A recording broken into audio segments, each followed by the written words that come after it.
take your seats? Our program will begin momentarily. Please take this opportunity to silence all mobile devices.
Good morning. Thank you for starting your day with me. My name is Roger Love, and I'm a voice coach. Kind of a vague term, but I've spent my life helping people figure out what sounds should come out of their mouths so that they can achieve the happiness and success that they desire. I teach singers like John Mayer and Selena Gomez, and I teach celebrities like Brad Pitt and Angelina Jolie and Zoe Saldana and Tom Brady and Reese Witherspoon. And I'm the guy that taught Bradley Cooper how to sing for the movie A Star is Born. Anybody see that? And he wasn't a singer, so I'm going to make all of you singers today in 10 minutes. I want to give a big shout out to the people in this room, educators. I know many of you are using your voices to help others and create positive change. So I salute you and the voices that you're using. But I also know that in the rest of the world, it's not such a great story. AI is traveling at warp speed to simulate the human voice, which I think is great. It's going to be a wonderful addition. And yet humans are spiraling at warp speed in the opposite direction with regard to oral communication. In America and in most parts of the world, speaking in public is still the #1 fear. And yet on LinkedIn, the #1 most requested skill set is oral communication, except people have lost a great deal of their ability to communicate with one another openly, emotionally, authentically. So I've spent my lifetime helping to alleviate that problem. People are graduating from schools and they are technically proficient to get the jobs that they want, but they can't get the jobs because they can't talk their way through the job interview. That has to change. So I'm here literally today to warm up your voices because I've learned that there really is very little difference between singing and speaking. You're in control of pitch, pace, tone, melody, and volume for singing and speaking. So I've created a technique that basically puts singing and speaking together and creates a speaking voice that when people hear you speak, it becomes music to their ears, and you're able to move them emotionally and showcase the best of who you are, your emotions, your personality. And I want to teach you a little bit about that. I'm going to warm up your voices today. I'm going to do it on the keyboard. You don't have to be a singer. I already told you singing and speaking is the same thing, but I'm going to warm up your voices, and also I'm going to give you access to my vocal warm-ups so that when you're away from me, you'll be able to practice these, okay? First of all, warming up is very, very important. So let's do something that most of you don't do. Sit up in your chairs, chest up, shoulders back and down. Okay? Now all of you take a big breath when I count to 3. 1, 2, 3. Biggest breath of your life. And then let it go. One more time. Biggest breath of your life. And hold it there, don't move. Look around the room. Look at how many people's shoulders are connected to their ears. You're doing a thing called accessory breathing, so many of you. You breathe into your mouths, which dries out your vocal cords. You raise your chest and shoulders thinking that you're superhuman, but it doesn't get any air into your lungs. Put your hands on your belly button, on your own belly button. Take a big breath. Do not raise your chest and shoulders when I count to 3. Take a big breath in through your nose and pretend you have a balloon in your tummy. Big breath. And fill up the tummy, and then blow it out. Nice. One more time. In through your nose. This does not make you look fat. And then blow it out. That's called diaphragmatic breathing. You're never supposed to speak unless your stomach is coming in the whole time. Most of you are speaking like this, where your stomach is stationary, and so you don't have enough air to get out the kind of sounds I want you to make so that people are moved emotionally by the sounds coming out of your mouth. I want you to learn to do the exercises right now, but also to always try to get your stomach to come in like an accordion, closing in both sides when you speak. So here's the first exercise. This warms up the vocal cords, gets the air flowing. Some funny sounds, feel free to laugh at them if you want to. The first exercise is goog. Goog, goog, goog, goog, goog, goog, goog. Do that with me. Goog, goog, goog, goog, goog, goog, goog. Breathe in through your nose. Goog, goog, goog, goog, goog, goog, goog. Keep going. Goog, goog, goog, goog, goog, goog, goog. Goog, goog, goog, goog, goog, goog, goog. I know these are funny. Goog, goog, goog, goog, goog, goog. You're not loud enough. Are you alive? Let's change to gug so you can open up your mouth more. Gug, gug, gug, gug, gug, gug, gug. Gug, gug, gug, gug, gug, gug, gug. Gug, gug, gug, gug, gug, gug, gug. Very nice. Gug, gug, gug, gug, gug, gug, gug. Great. Let's do it on mum. Mum, mum, mum, mum, mum, mum, mum. Uncross your legs so that your diaphragm is not obstructed. Mum, mum, mum, mum, mum, mum, mum. Mum, mum, mum, mum, mum, mum, mum. Did you know that the human voice is set up to speak or sing 24 hours a day? And if you're getting hoarse, it's because you're doing something wrong that you don't have to do. Mum, mum, mum, mum, mum, mum, mum. Mum, mum, mum, mum, mum, mum, mum. Mum, mum, mum, mum, mum, mum, mum. Beautiful. Mum, mum, mum, mum. I'm louder than you. No way. You need to be louder than me. I'm only one. Oh, yes, I have the mic. Oh, yeah. Okay, beat the mic. Mum, mum, mum, mum, mum, mum, mum. Beautiful. Mum. Keep going. Awesome. Keep going, ladies, all the way up. Yeah, keep going. There's more. Last one. I lied. One more. Now, something I never want you to hear for the rest of the summit. No, no, no, no, no, no, no. You know, you got to open your mouth to do this. No, no, no, no, no, no, no. No, no, no, no, no, no, no. Good. I'm going to have choir robes for you later. It's a pretty good pitch here.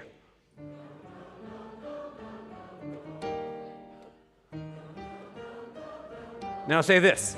I can if I want.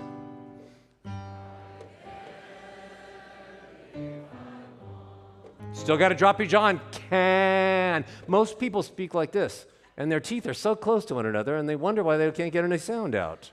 So having lockjaw is not a plus for being a great speaker or a singer. You're supposed to drop your jaw so that more sound floods into your mouth and bounces off of the cheeks and then comes out resonant and more beautiful. If you're talking like this, the sound can't get out because your teeth are in the way, so it goes towards your sinus and says, hey, I heard there's 2 other holes. We could get out. We could get out. So so many of you are speaking like this, you have to drop your jaw. I can if I want. Let it hang. You don't look funny. Very nice. Very nice. I love it.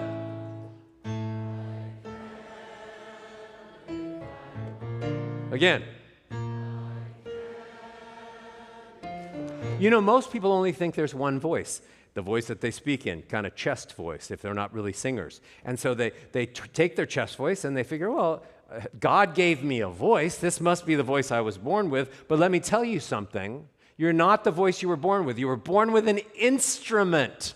You started imitating all of the people that you listened to so that you could have breast milk, so that you could have naps when you wanted, so that you could be cuddled and told that they loved you more than they loved your brother or sister. So you imitate the sounds that you hear, and suddenly you're an adult and you have a voice that's airy because your mom spoke airy or your dad spoke airy. Or it's a little nasal because somebody in your family spoke nasal. And you think you're trapped, but you have an instrument. Your grandmother left you a grand piano, and you decide, once you moved out all of the furniture from the living room, are you going to use it as a frame holder, or are you going to use it to make music? There are actually 3 voices in the human voice. There's a voice down low called chest voice, ah. There's a voice up high called head voice, ah. And most people, when they try to go from low to high, they run into a big problem. They go like this, ah, ah, ah, like they're forever going through puberty. There's a break in the voice. So I teach that there's actually 3 voices, chest, middle, and head. So instead of, squeeze my buttocks, cheeks together, my 2 eyebrows become 1 eyebrow, maybe I could go higher, and then I break. I go,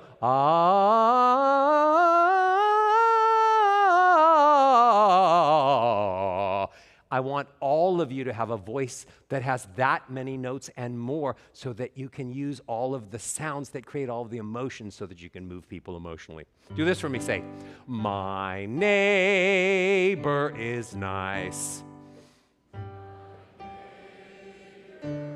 Look to the left. Now look to the right. Now say it. My neighbor. Keep going. Louder. You're not loud enough. People are afraid to speak louder because they think it makes them sound angry. But the sounds of angry, to actually sound angry, you have to have volume and monotone. There's no melody at all, and you have to go faster. So if you have any melody at all, when you're louder, you never come across angry, you just come across spirited. So volume is not your enemy. Lack of melody when you speak is your enemy. My neighbor is nice. Do it again. I'm not done with you. Stay up on neighbor till I bring it down.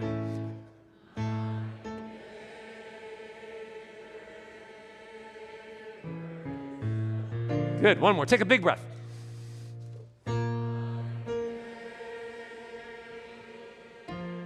Now, let's see who can hold it the longest, okay? You hold nay as long as you can before you pass out, and then let's see. Drop out when you have to, or keep going. Whoa. Singers. I'm going to pass out.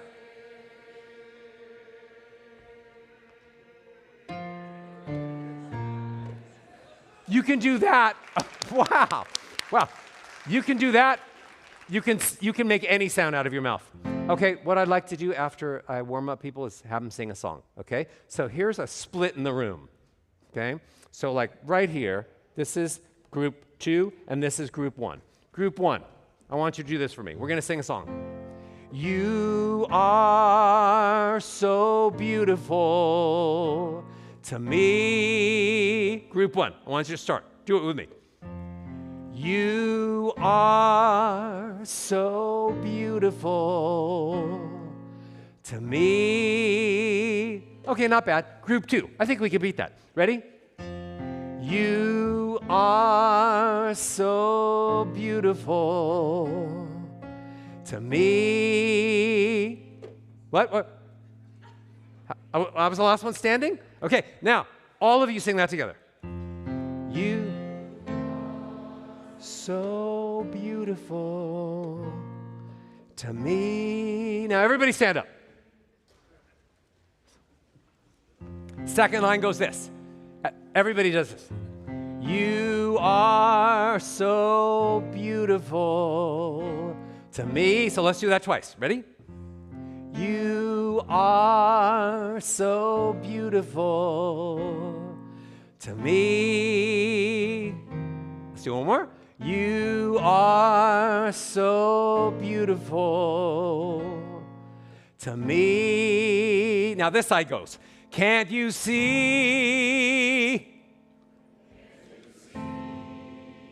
And then this side goes. You're everything I hope for. You're going to go, everything I need. Everything I need. And then all together. You are so beautiful to me. Now, this side of the room faces this side of the room. Look this way, okay? Look this way. Now, you are performing. I want you, the loves of your life are them. And the loves of your life are them. And I want you to sing it to them with hand gestures and body movement. Make them believe this is the Staples Center. And you're all on stage singing to each other. Ready? You are so beautiful to me. You are so beautiful to me. I don't see enough hand gestures. Can't you see? You're everything I hope for, everything I need.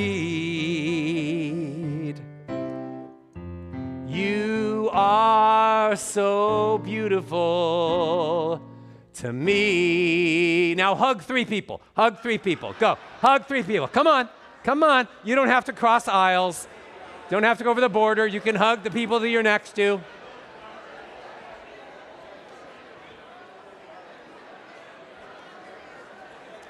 Put the scan thing up on the screens one more time. Scan that, get full 12 minutes of warm-up exercises.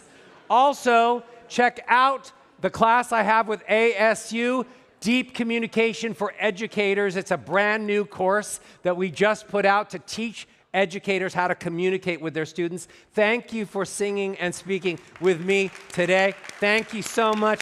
Stop me in the hall if you're serious about voice and education and you want to talk about it.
Good morning. We missed the Love Fest. We were back there, we weren't hugging. And I want you to know, I'm not intimidated that I'm following a voice coach that coached Brad Pitt. Not intimidating at all. But good morning and welcome everybody. We're so excited you're here. Welcome to the 15th annual ASU GSV Summit. And we're doing something new this year that we're excited about, that we're calling Coffee with Crow. And this is a combination of 4 sessions with very robust discussions ranging from how gaming modalities can empower scalable learning, how technology and innovation teaching methods can make quality education widely accessible, how we are co-designing new pathways, degree programs to help support workforce development and develop solutions in Arizona and Tennessee. And finally, our leaders are doing advanced opportunities on how we are helping the California learners. So we're excited to get this started. It's great to see a full house. Thank you for being here. So please help me welcome to the stage our moderator, Jacqueline Smith, Senior Vice President, ASU Foundation for the New American University, Matt Dalio, founder of Endless, and of course, President Crow, President Arizona State University. Come on out.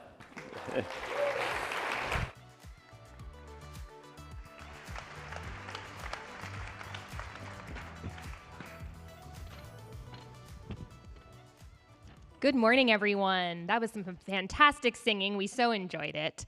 I just wondered how many cooties there were out there. So in addition to the singing and the hugging, GSV and ASU every year come together for a summit that's really known for creating opportunities for like-minded, entrepreneurial, impact-oriented leaders to come together and catalyze new partnerships. Matt, Michael, you are great examples of this since you met just 2 years ago at ASU GSV. And after a lot of hard work, today you'll be unpacking a fantastic new collaboration that we'll be talking about a bit today. But before we dive into that, we want to understand a little bit about what makes you tick. You both have a very futuristic mindset, and we want to hear a little bit about when you first realized that technology was going to play a transformative role in our education systems. Matt, we'll start with you. So I think there were two big insights, two big aha moments. The first was I was on a trip to India. I was at Stanford Business School at the time, in the heart of technology. And then I realized, this was 2010, that there was no one with smartphones, and that gap was going to be bridged, and all of a sudden billions of people would have access to smartphones, and with it the internet, and with it educational opportunities. And so I've spent the better part of a decade working on bridging device and internet access in emerging markets. Which led me to really the insight that has led me to this stage, which is every time we would put games in front of the kids, they would just emerge. I'd walk into classrooms with kids shouting numbers at each other, multiplication tables, because there was a math game in front of them. And so this first insight of wow, if you want to go to places like Guatemala, where 70% of the math teachers cannot pass the math exam that they are teaching to, and you want to figure out how to break that generational cycle to teach the next generation, think about games. The second insight was a more unexpected insight. And it was in every job interview that I would do with an engineer, I would ask the same question, which is, how did you learn to code? And almost all of them answered the same thing. It was the same way Elon Musk learned to code. It was the same way Mark Zuckerberg learned to code, the head of Google AI. And it was, as a kid, I loved games. And then I discovered I could hack my games. And when I discovered I could hack my games, it was more fun to hack them than it was to play them, and that sent me on my journey. And so it was just this staring me in the face of how do you teach youth everything from multiplication tables to how to go have a job in software? And how do you do that in a way that is scalable enough that hundreds of millions of kids could get educated? Well, hundreds of millions of kids are playing Minecraft, which ultimately is a creation experience. Hundreds of millions of kids are playing Fortnite, and with Fortnite Creative, it's having a resurgence because of its creation experience. Roblox is a UGC engine. The notion of using the act of creation in games, the thing that youth want to do, as the mechanism to teach them the skills that will ultimately give them jobs, whether it's a designer, an artist, an engineer, a project manager, the marketer. If you can lean into the instinct that is already there in my 2-year-old son playing with Legos, or in a kid playing Minecraft, or a kid who's building a video game in Unity, if you can lean into that instinct, we believe that you can teach youth en masse in a way that has never been possible before. That's so powerful. Michael, how about for you? Yeah, mine's probably a little weirder. So over 50 years ago, a bunch of my friends and I would play for 72 to 96-hour sessions, really complicated strategy and tactics games with counters, little squares on boards with hexagons, in some of the games cases, over 1,000 hexagons, with strategy games simulating strategy and tactics in historical battles. And we would start Friday night after football, got back from football game, and then play sometimes until we had to go to school on Monday morning, or even later if we missed school on Monday, to keep playing the game.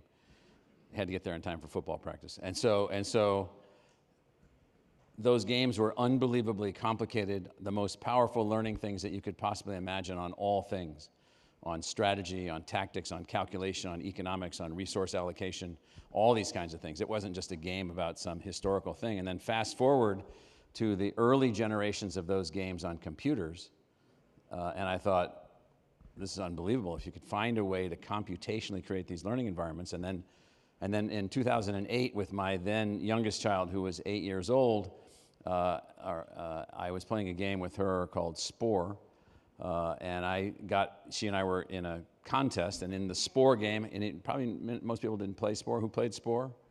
So it's an unbelievable game. I probably played it 1,000 hours because you have to win the game, and it took 1,000 hours to win the game. So you can play the game on an airplane, and in the game, you start as a microorganism, and then you evolve through a series of decisions that you make.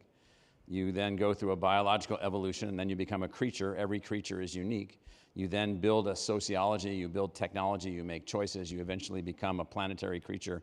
You then eventually become an interplanetary species if you can then play the game in the right way, and then you're competing in this computer simulation against other civilizations to see if you can win.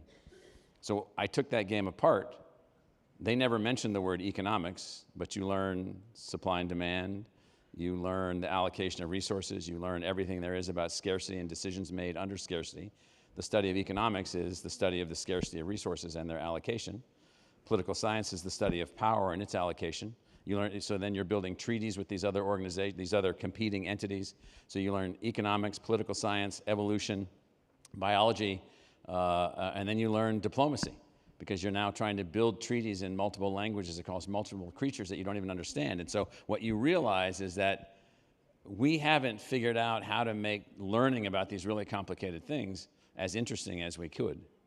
And I realized from those experiences that once you could get game-based learning to a higher level, you could throw off the shackles that the way that you learn about diplomacy is to read a book about diplomacy. I don't think so. That's one of the ways to learn about diplomacy. You could also learn about diplomacy by doing it, by then affecting an outcome. And so those are my two parts of my experience on game-based learning. You could see why I'm so excited to partner with ASU. You should have been on those. We literally would play those games for 72 hours, and you just sleep for like an hour or two while the other kid is doing their turn, and then the penalty for cheating was quite severe. So I'm hearing themes about making sure the learners have agency, that they're learning in an applied way, in a way that's exciting for them. That relates, I think, Michael, to how you have conceptualized this idea of ASU having learning realms, different ways and modalities in which students and learners at ASU can advance. Can you explain a little more about the learning realms and Realm 5 in particular? So Realm 1, think of Plato and his students at the little building, the gymnasium somewhere in a suburb of Athens called Academia of All Things, which really doesn't mean anything. The whole word academia is just the name of some farm town near Athens.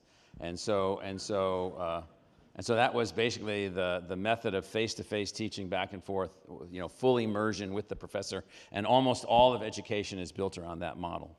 What we've now come to realize that if you add some technology, now you can get digital immersion.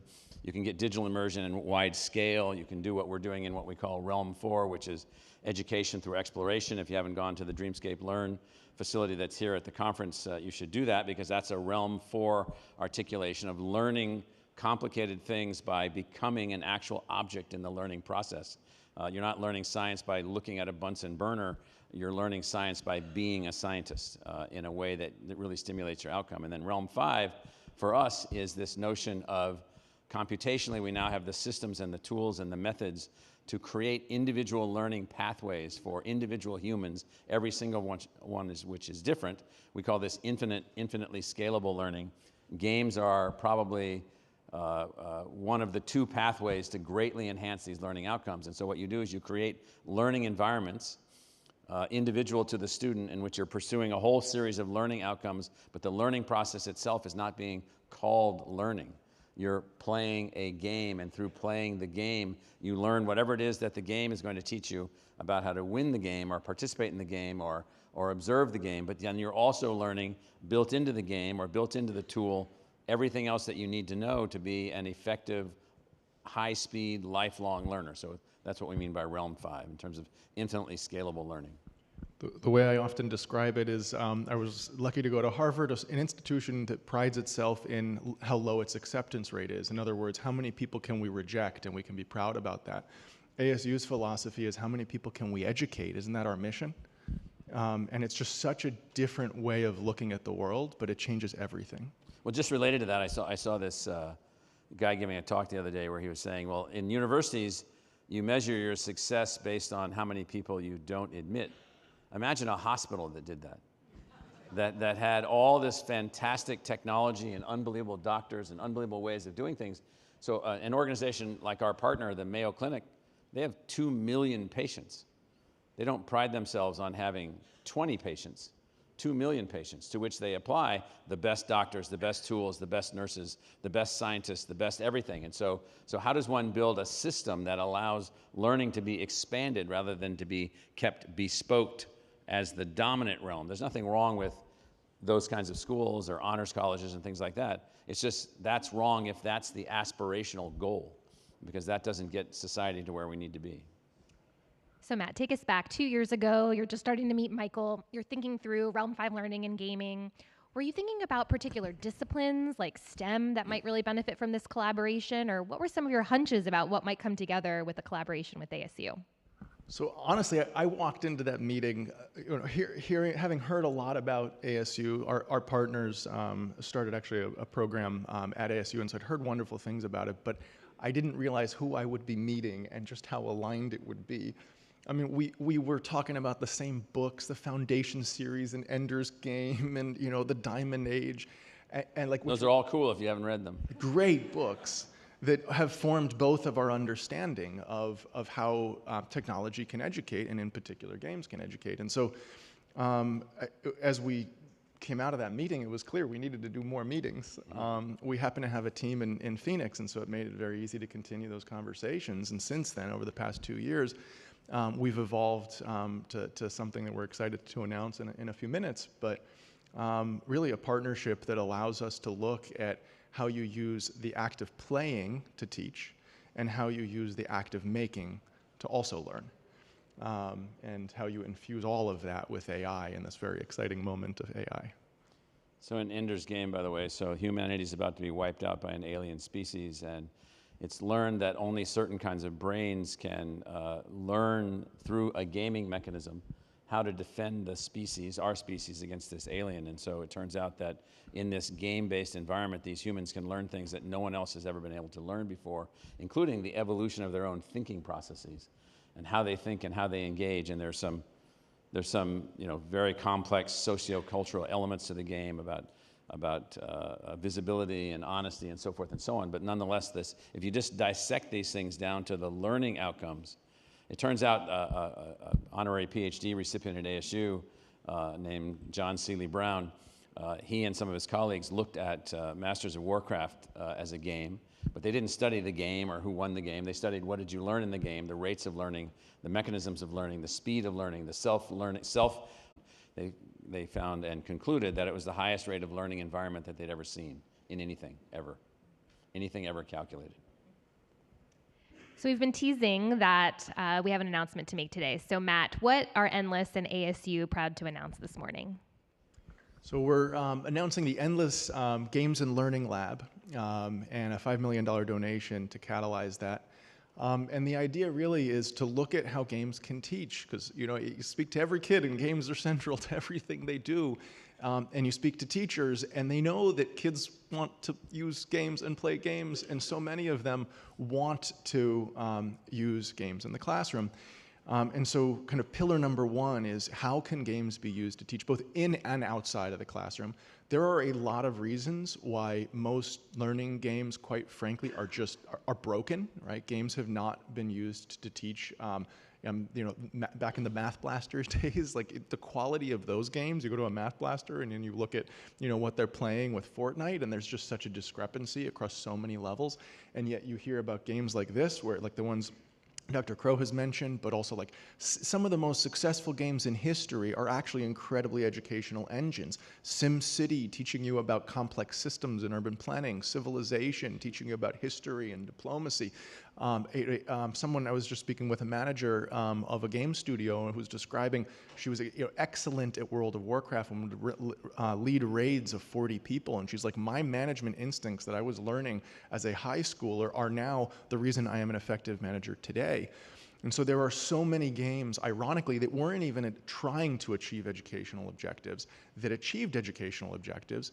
And then the games that are built for education have such a gap between those games and the ones that have been built. And so I think pillar number one is really to look at, like, how do you bridge that gap, and to look at it from both the perspectives, I guess the trifold perspectives of the craft of game making, really, because it is an art to make games. And so let's look at it with the same level of art that someone who's trying to build the next Fortnite looks at it.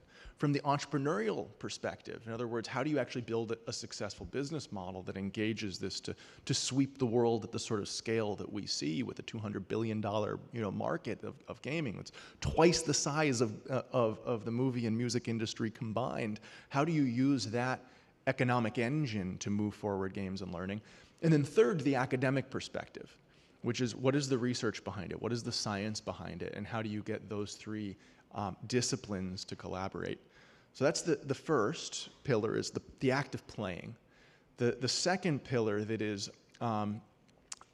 took us as Endless Studios a while to wrap our heads around the power of, is the act of making games. The act of producing a piece of software called a video game teaches you how to produce software of all kinds, again, across the disciplines of design, art, engineering, management, marketing, music, all of storytelling, narrative, these branching skill trees that extend into so many different real domains.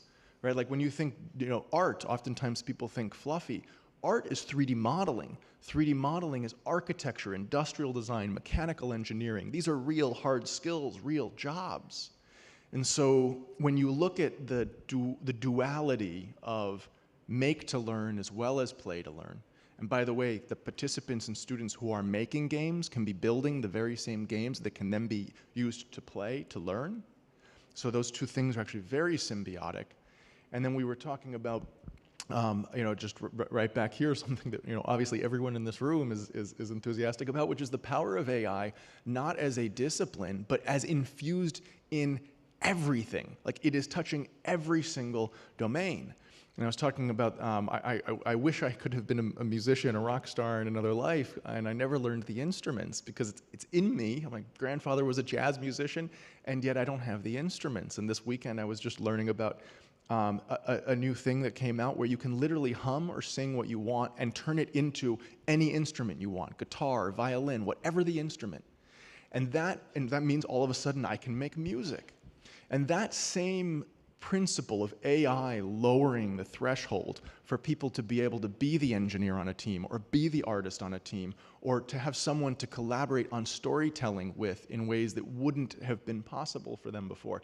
Like, AI infused in both the game learning, the game play and the game making is just almost price of entry in this day and age. Well, here's two examples of that, just to give you some learning sense. So one of the games that you mentioned was SimCity. A parallel game to that was SimEarth.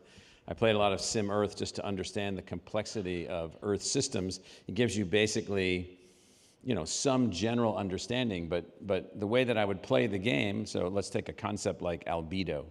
So albedo is the reflectivity of the surface of the Earth to the photons of the sun arriving. And the albedo index gives you some sense of how much of the energy being delivered by the sun is then reflected back into the atmosphere or reflected back out of the atmosphere. And you can play around with it and learn it. Now, today, with an AI tool, while you're playing SimEarth or a game like that, you'd just be talking to your AI. Well, give me some understanding of albedo. Give me some understanding of what it means. Give me some idea of how the Earth worked when it was all covered with ice, or when it was 50% ice, or no ice, or this, or this, or this. And then you could be learning in that. And so much so that I used to sort of build my own little pretend AI system, which was this series of computational tools that I would have while I would play the game. Now in our Dreamscape Learn biology laboratory, we're now building an AI tool that can then work with the student who's in the virtual reality environment within the confines of that course to find ways then to just interact and enhance their learning in every possible way. The second we get that, this can be in subjects like science and English and literature and history, everything imaginable. The second we bring those two things together, learning will speed, learning will become more in-depth, learning will become more capable of being well understood.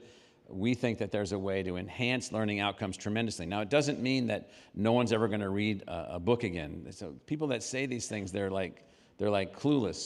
So right now, how many of you are reading books sometimes?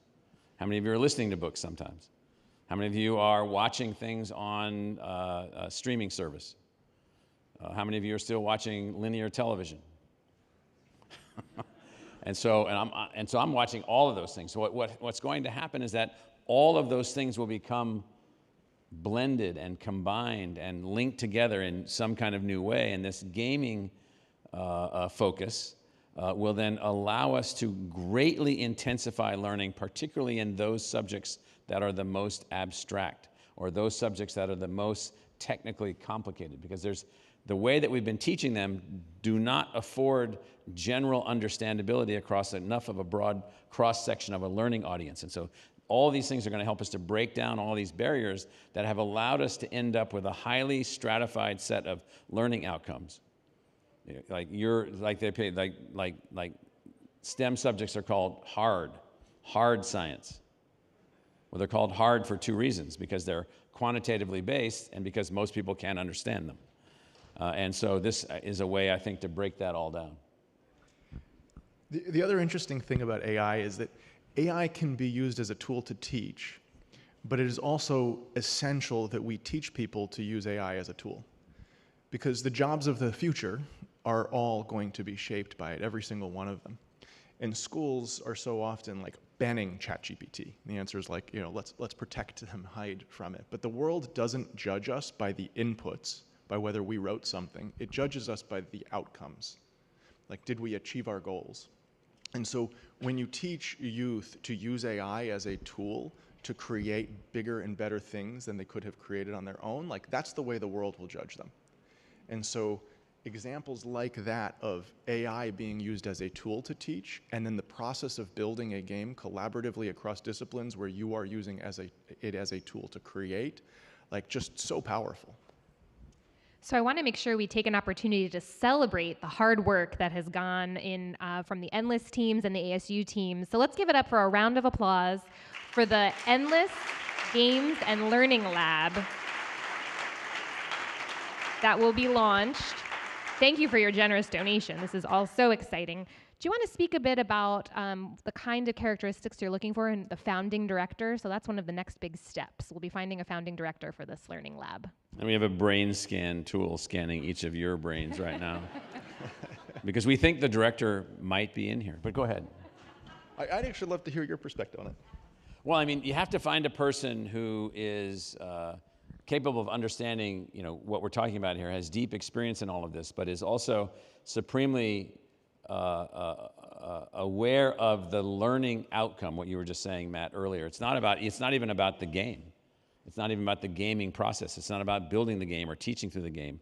It is, do you have the capability of building the tools, the systems, the devices, and the measurements to basically show that you've produced a superior learner with a superior learning base, with a driven learning capability that's never been producible before. And you have to have a person who understands gaming and gaming technology and gaming systems, but also understands all of that. And there's not very many people walking around that probably have those things combined into a single person, so we've got to find that person. Yeah, I think great answer.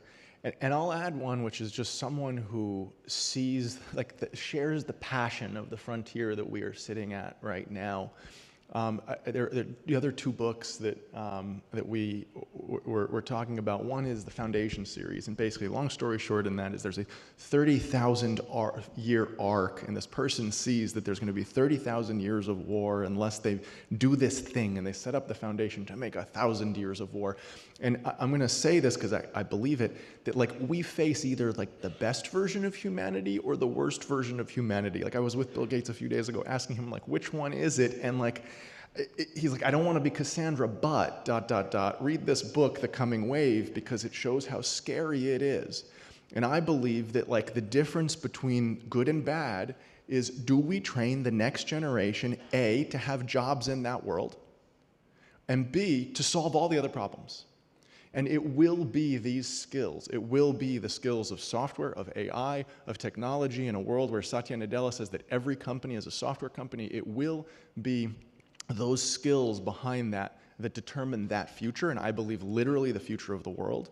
And I believe that games, as Michael was saying, it's like one of two tools that we have to be able to educate en masse an entire generation of youth.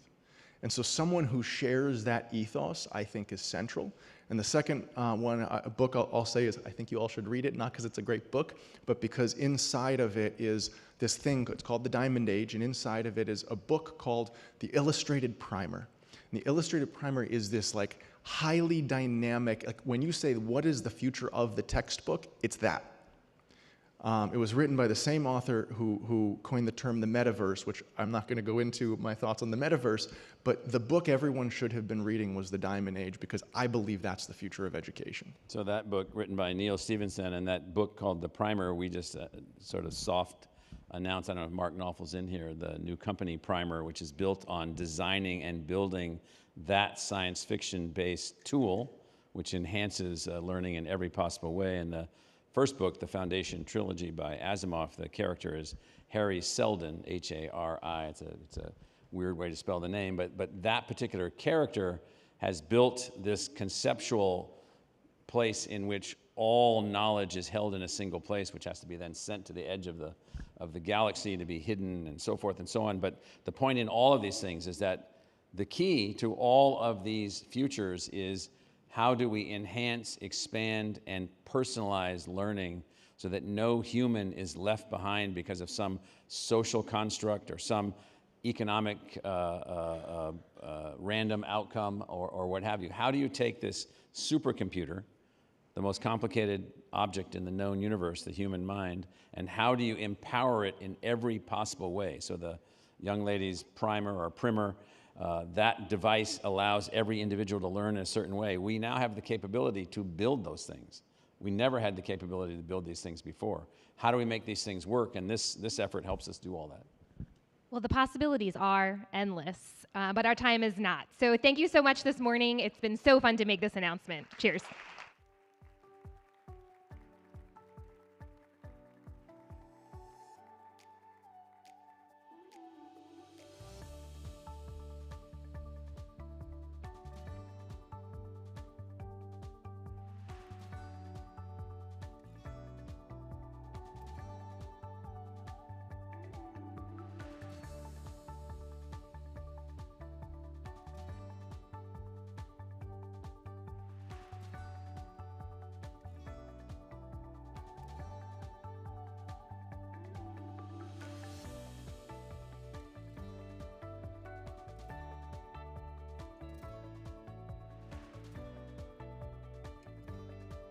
Are we ready for the next session?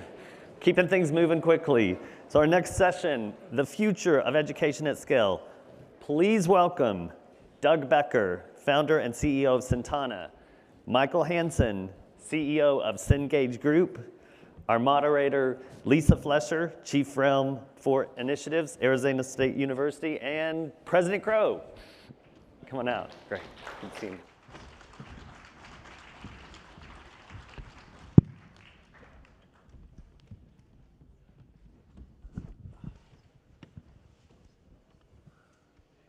Good morning. Okay, good morning. So Doug, first, I wondered if I could just call you Michael today to make my job a little bit easier. I'd be honored. We'll keep everybody guessing on who I'm speaking to. Our mothers were so original. So in thinking about this session today, the future of education at scale, two things struck me.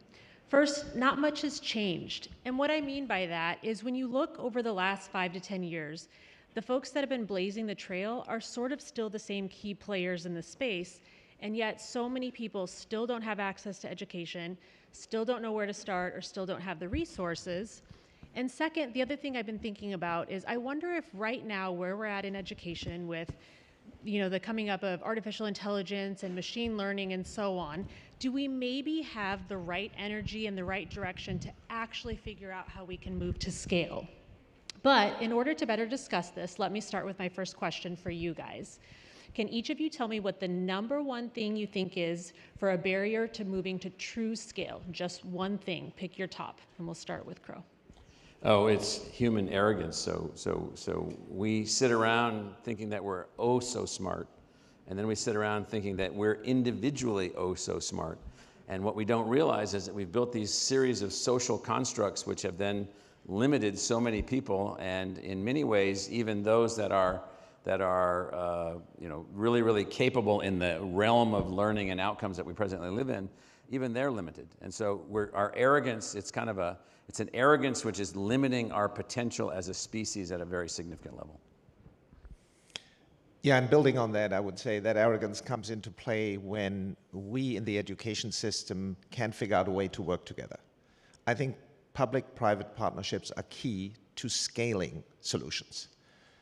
Inherently, education is local. People go to local institutions and want to get educated in these institutions, but technology can make it possible that we actually can scale that solution to other populations that are currently underserved. So I very much agree with the arrogance points, but I think one of the things about public-private partnerships, overcoming that arrogance, I know everything, I know it better than you. I come back to the old adage, if you think you're the smartest guy in the room, you're in the wrong room.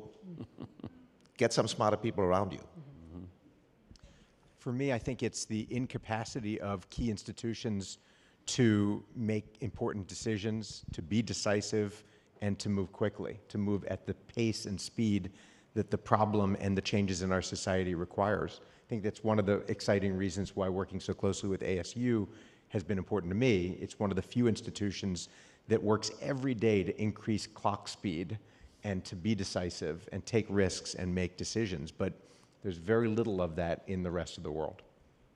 Thank you. So Hansen, in what ways do digital platforms and personalized learning prepare individuals for the changing job market? Well, let me start. I think we should recognize them for what they are. They are tools to enhance the relationship between the educator and the student. And as such, they can play a powerful role. I listened to the earlier conversation about gaming, right? I mean, gaming is a way to actually teach, engage the human mind. But I do think for the foreseeable future, what we will see is that the relationship between the teacher and the students will remain central. And I do think we need to figure out the ways how these platforms can enhance those relationships. And it's possible to do it right now, but frankly, over half of the students that are in the education system today don't have access to that state-of-the-art possibility. Thank you. Crow, what are the biggest challenges you've encountered in implementing online education, and how have you addressed them to ensure equity and access for all learners? The challenges basically are that if you take a person like myself, my tools were a pencil, a piece of paper, a slide rule, and a book. And so those are fantastic tools, unbelievable tools, unbelievable ways of learning and enhancing learning, and they were very powerful. But if we're educated in one realm, it's very difficult to see or imagine the next realm. And so the biggest thing that we have is that our learning psychologies are not capable of advancing at the speed of technological enhancements to learning processes. And so I remember I watched somebody give a talk once on people flying to, what did you need to get someone to fly the Apache helicopter, which required human beings to have one eye with combat information coming in through a lens, and another eye focused on the flying of the aircraft, including night vision. And so it turns out they sorted out everything between the humans, and only some small percentage of humans could operate that way with two eyes, thinking in two different ways and processing in different ways. And so you realize right away how different we are, how different we learn, how different each of our brains are, how unique we are. And I think that's the way evolution has intended it to be. And so it's very hard for people like myself that have grown up in a certain kind of learning process to realize that much broader processes may be better. It doesn't mean throwing out this way. It just means broader processes might, so there's resistance. And Doug, can you highlight ways that technology has been used to dismantle barriers to education in emerging countries, and what lessons can we apply at global scale? I think emerging markets and really any population that needs more and can afford less requires a whole range of innovations. Technology is a great way to make education accessible, to reduce barriers around affordability, There's some incredible work being done at ASU and in other places around adaptive learning to allow people that are behind to catch up, to allow people who are ahead to continue progressing at their pace. Watching how these technologies are developing has been fascinating for me, especially seeing now how the seam between high school education and university education is smaller and smaller and smaller.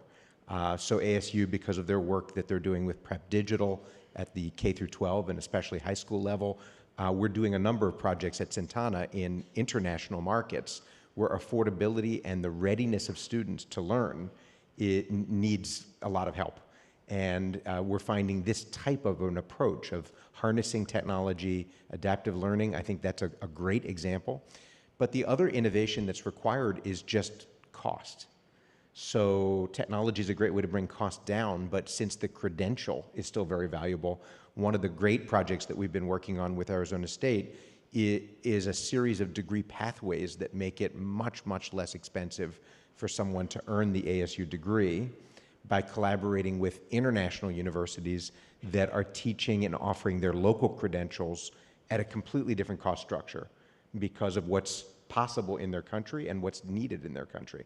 And so breaking down the barriers, not trying to bring our mindset as, let's say, American educators to say this is what must be done in Egypt or in China or in India, has opened up completely new possibilities that I'm really excited about. Mm-hmm. Hansen, I want to go back to what we were saying with personalized digital platforms. How do we balance the technology innovation with the human element so we don't lose the social and collaborative aspect that we know is so important to learning? Yeah, I want to come back to what Michael said about how the environment that you learn in and how that conditions you to think that is the only way to learn. I think we need to spend a significant amount of time to train and educate faculty about how to use those tools. And I think what we are observing at Cengage is these barriers exist. And let's face it, 70% of faculty in the United States are adjunct. They don't have a, very posh life. They don't have 2 teaching assistants. They basically live in a time where they're very hard-pressed for time and don't want to spend hours and hours to learn something new. So it's our obligation to make things intuitive, easy for them to learn, and really save them time. It's very practical stuff that we got to do in order to make the tools that are available really being used so that they can focus on really teaching the students, particularly the ones that are advanced and the ones that are left behind. Yeah, that's great. Crow, we're going to have to rethink the current best practices in education in order to scale. What do you think is one thing we need to relinquish, and what will we in turn gain?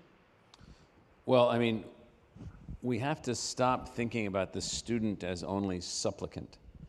And we have to start thinking about the student as co-creator and co-learner. I mean, it really is the case that a teenager today, with access to the information that they have access to, in a structured learning environment, can do many, many, many things that a teenager 50 years ago couldn't even conceptualize. And their access to information, their access to understanding is unbelievable. I've been reading, rereading Whitman's Leaves of Grass lately, but I've been using my AI tool to now help me to understand words and concepts that I didn't really fully grasp. Now imagine I'm now a 15-year-old kid and I have the assignment to read Leaves of Grass by Whitman, but I've got this AI tool that I'm just and I talk to my AI tool. I just push the button and talk to it, and then it either talks back to me or tells me so I've even had it draw images of things that he's talking about or concepts that he's talking about. There's nobody involved but me and this tool. I shouldn't be thought of as a supplicant in the learning process. We have to have a different kind of status for the student going forward. Yeah, it's fascinating to think what you're saying, students as part of the process. We just come in as educators and assume that we take the lead role, and there's so much that they can bring to the table. So that's an interesting thought as well. Doug, as we tailor education to individual needs, how do we ensure that we do not widen the gap and instead that we're actually closing it? Yeah, I think it's a great question because the gap is widening at a pace that's terrifying. It's actually very similar to what we're seeing in terms of climate and other huge challenges to society. And AI, and I thought what Matt Dalio said earlier was so spot on, but AI is something that is going to greatly, greatly widen this gap. And it also can be a tool that helps us, literally the same weapon is potentially our tool to ameliorate some of the issues that we fear from it. So I think embracing AI is going to be a key part of this. I thought, Michael, your point about the kind of the AI tutor, it gives the lie to the idea that students go online as a shortcut and to cheat. It's the opposite. It's the opposite. And they always have. I mean, a professor who gives you an insight in a lecture is a good teacher. But a student who goes and seeks that insight on their own could be viewed as somebody who's cheating. So, and of course, sometimes they are, but that is not the primary message here. So to me, I would say to avoid widening this gap, or maybe more importantly, I would say to narrow the gap is probably just to keep it from widening faster. Well, let me just connect what I said to what Doug just said, and that is on this gap. So I'm an old guy. A lot of people my age are thinking about winding down, and they're sort of ending their learning process, et cetera, et cetera. Some people, including myself, are actually accelerating our learning process, taking our life experience, bringing that together, using these tools, and literally, I'm learning a lot more than I learned in high school. I learned a lot more this year than I learned in any year that I was in college. And I'm not learning it just to learn it. I'm learning it to do other things and make other things happen and make other decisions, and then, feed my desire to learn. And so what that means then is that because I have access to these tools and these methodologies, there is a gap then. So all these other people who have lived a long life experience, who could now find new ways to learn and give things back to other people and become teachers themselves and mentors themselves, their life is not even being as fulfilled. So there's a gap even then, not just for young learners, but there's a gap for all learners. And we have to very, very much worry about this gap, because the gap will then lead to different economic outcomes, different economic opportunities, different happiness indexes, all kinds of things. And let me build with a personal example on this as well. Like Michael, I'm determined to continue to be a learner, and I'm actually learning. I have 3 sons, so they're 23, 21, and 19, right? And I'm learning with them. Is that planned, 23, 21, 19? Yeah, exactly. It was like very, very planned. The last one wasn't planned, but don't tell him. The reality is we built a sort of cross-generational alliance to learn from each other. I mean, like I said it before, Doug said it, I mean, they have access to tools that I never had as a 19-year-old. Right. And they have a conceptualization of the world that is different than mine. And it is a powerful tool for me to understand it from their perspective, and it is powerful for them to understand my perspective that comes with experience. So I think it opens up a whole new world of learning if we think about it as cross-generational alliances, as opposed to, I'm the older person, I'll teach you because I know better. How do you think we can actually do that? Like, how do we bring those generations together to have that cross-generational alliance? I think it's more important than ever, and I don't think there's one answer to this, but I do think it's very important, since, the nuclear family, where we live, as a small family away from other generations, is only a new phenomenon. Right? We need to use technology, again, communication tools that we have available, to talk to each other. I have a Zoom conference with my boys. They're living in different parts of the world every Sunday at 4 o'clock. They know that, and we know that, and we look forward to it. So there are little tools that we can use to actually make those things happen. There's not just one answer. Mm-hmm. Lisa, just want to quickly jump on that. I think there is a power at the core of what Michael was talking about. I'll be Becker, you be Crow. Okay. Is curiosity. And I think one of the great things about young people in every generation is that, not everyone, but many of them are very curious. And I think that we do too much to tamp down that curiosity as opposed to nurture it. And just a quick story, when I was starting my last company, Laureate Education, I had a conference with some of our senior managers, and I gave everybody a hat that said AMQ. And after an entire day, I stopped everyone and I said, why isn't anybody interested in what those letters stand for? And we had a great laugh about it, and I think maybe a lesson learned. It was ask more questions. Mm. And that is something that that became then a cultural component of our company. We would be a company focused on curiosity, fostering others in their curiosity, but also in feeding our own. Mm-hmm. Yeah, thank you. So can each of you give one piece of actual, like a tactic that they can take away for moving their organization, education, or other to scale? Tactic. Find really smart people who want to innovate and don't work with anybody else. There's a tactic. I mean, that's almost a strategy, Mike, I would say. I think the answer is focus. Focus on those things where your organization can make a difference and where you can use the power that is inherent in your organization, the people that you have, to really, really make change. And we did this in our portfolio. We are engaged in a variety of markets where we can make a difference. US higher ed is only one of them. English language teaching is another one. Workforce skills training.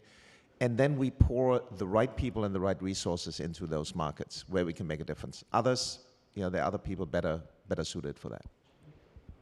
I think about the expression measure twice, cut once. And I think about how that, if it's done right, is so essential to planning and doing. But what I find is that a lot of people do a lot more of one than the other. And in the end, actually, the doing is harder. And a lot of people don't do it. So the word Santana, which is a Sanskrit word, was thinking and planning. So that was great, but at a certain point, we then had to propel ourselves all the way into doing. I don't know the Sanskrit word for doing, but I'm sure Michael probably does. No. And then Doug, we'll start down at you as the final question. What is the one thing you want someone to remember from this panel? There's a lot to remember from this panel, but I think what you see here and in this audience and in this entire gigantic community that ASU GSV has become, you have people who are just absolutely on the cutting edge of trying to eradicate some of these obstacles and some of the barriers that are keeping people away from living the lives that they deserve. I think we should just always keep that in mind. The tactic of the day, the strategy of tomorrow, let's just not forget why we're doing what we're doing. So maybe it's not the panel, but the conference as a whole. I've had the pleasure to be at this conference for many, many years, almost since the beginning. And I would urge people to resist the temptation that there is one thing out there that will change the world tomorrow. It will not happen. It will not happen. That I can guarantee. I do think what this conference and what this summit is all about is making progress by bringing people together that have the right intentions. We're bringing more and more technology tools, but it will take work. It will take patience. And Michael Crow, to me, is the biggest inspiration in terms of patience, because you had patience, but you have also been impatient to keep pushing. And I think that's what this summit is all about. For many years, I would go over to Germany, to Hanover, Germany. I would go to this meeting that they had that I think they'd been having for like hundreds of years, where they brought together every technology imaginable. It was this huge, huge, huge technology conference. Hundreds of thousands of people came to the meeting, and you walk around and you look at all the stuff that people are making, and it was just like the coolest thing imaginable, like new electronic stuff and new computer stuff and new everything you can imagine. And I'm imagining, this meeting this kind of meeting wasn't even conceivable. We're not here just showing stuff. There's people here showing stuff that they're working on. We're here trying to figure out how to advance, not how a human being, washes dishes or performs some function in a factory. We're here trying to figure out how to enhance the human being themselves. And there haven't been meetings like this. There haven't been groups of people that have come together like this, focus on this kind of thing. So the exciting thing about this, just these two companies and the two leaders of the companies and our institution, ASU, and then this meeting and so forth and so on, there weren't university presidents sitting around with people from industry trying to figure out how to partner. Universities didn't partner with anybody. They don't even partner with each other. I mean, faculty members partner with each other to gain some advantage in whatever they're pursuing in their knowledge creation, and that's the limit of it. So we're actually changing the socio-cultural paradigm relative to how we're going to advance learning. So this meeting is that. You have investors here, you have developers here, you have venture capitalists here, you have new idea generators here, you have colleges and K-12 schools here.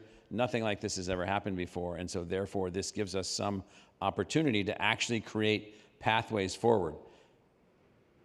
It is the case that the present design and the design of the last few hundred years has been unbelievably powerful in all the things that it's produced and unbelievably delimiting in the social hierarchies that it has also produced.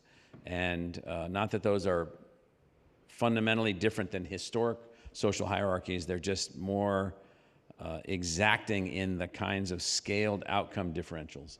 And so this meeting represents this coming together in the ability to partner. The reason that we started this meeting, the reason that we're here 15 years later is about partnership, partnership, partnership. There is no other way to advance in this really complicated thing of human learning. Thank you. And so maybe I'll just end with great advice, but also as you're going around today, as Michael mentioned, that there are people from each of these different industries, education, both higher ed and K-12, all the different groups. Try to find somebody from each of those groups and make connections, talk to them. It's so easy for us to just gravitate to the same people we came with, either our institution or like-minded, but try to find somebody that you didn't expect to connect with at this conference. Gentlemen, thank you, and thank you for your time.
All right, good morning.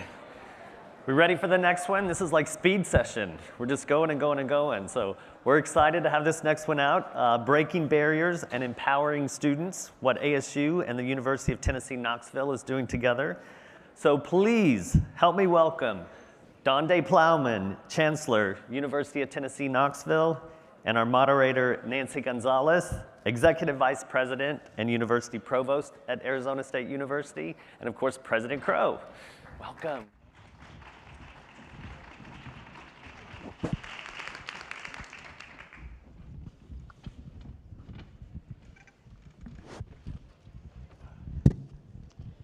Well, good morning, everybody. Really happy to be talking about this next very different type of partnership. And I'm just going to jump right in and start with you, Chancellor Plowman. Can you tell us about this partnership and particularly how it got started? I'm really happy to be here. Thank you so much. And to answer that question, to get started, yes, we're excited about this partnership between the University of Tennessee, Knoxville, the flagship land grant, and ASU. Around right now, the first step is around digital learning and online education. And it started in a kind of, I don't know, flippant way. Michael asked me a question. I, like many people, brought a team of our university leaders out here to learn more about the innovations in online education. And I thought that was a real coup till I got here and realized hundreds of universities are coming out here doing it. But at the end of it, Michael said to me, because we were very behind at UT Knoxville, I'll just say it up front, behind in online, in digital learning. And at the end of it, Michael said to me, why don't you partner with us? And I said, well, what would that look like? And he said, I don't know, let's figure it out.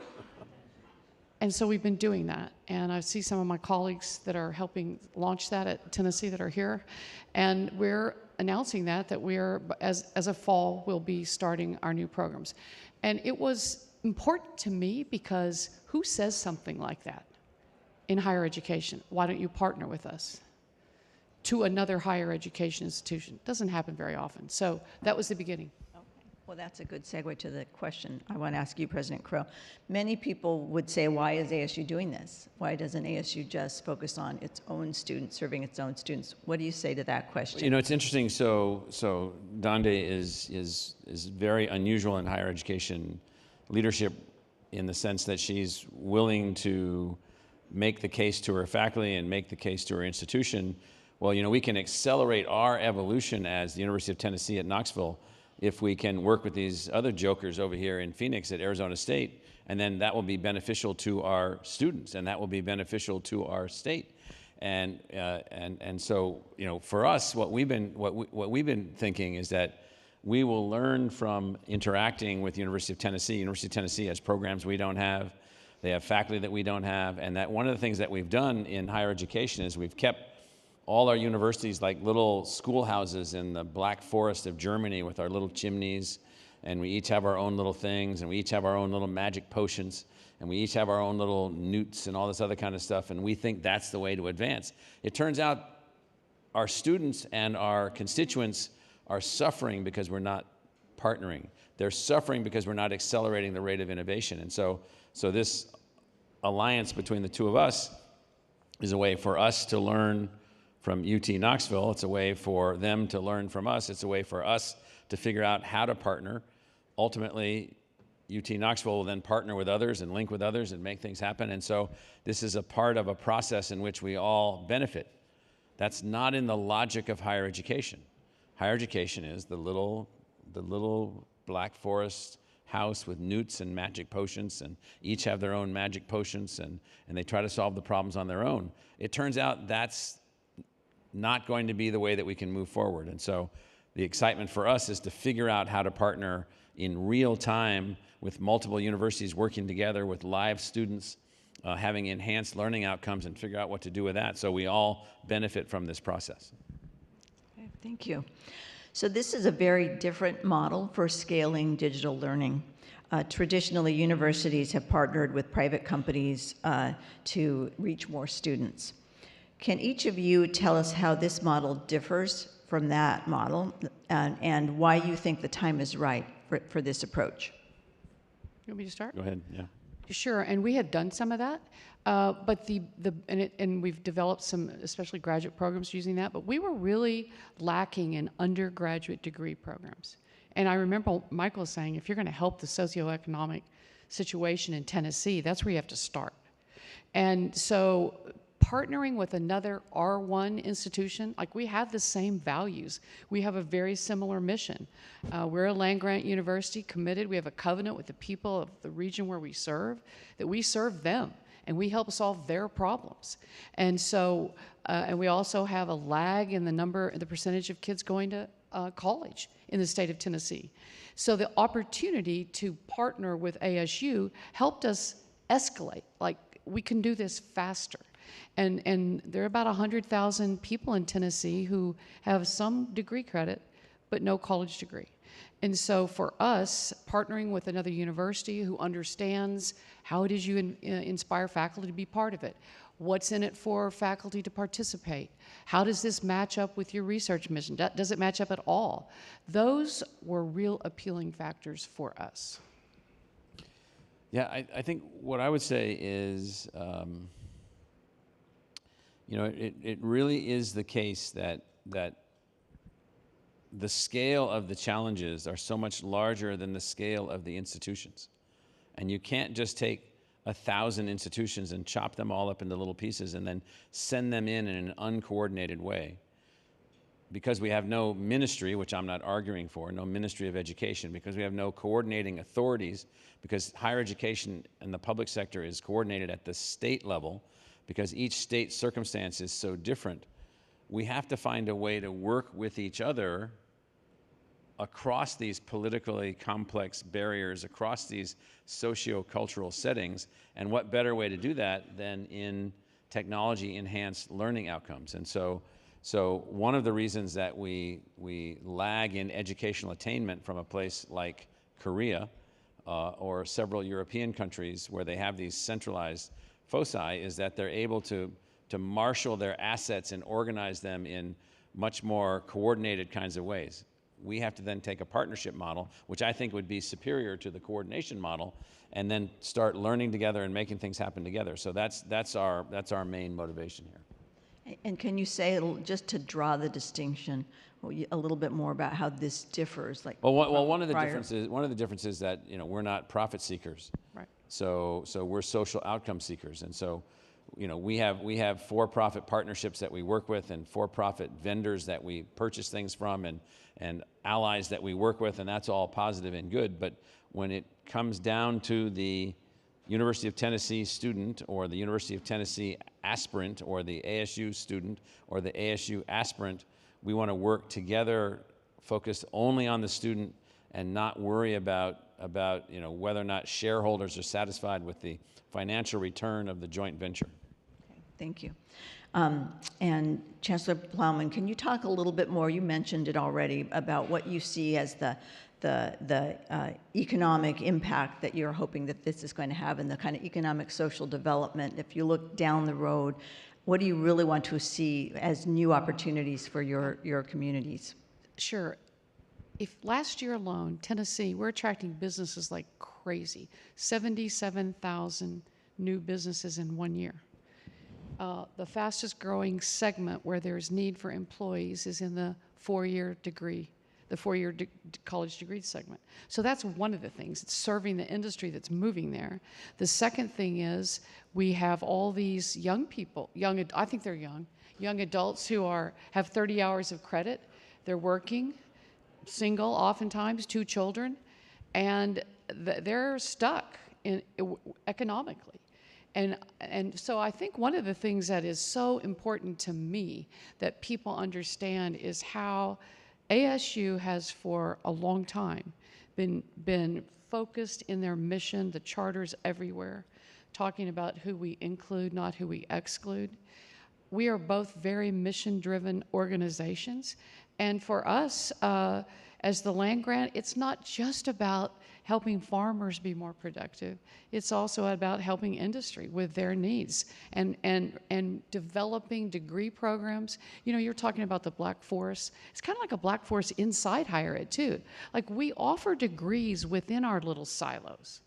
So you get an engineering degree or you get an accounting degree.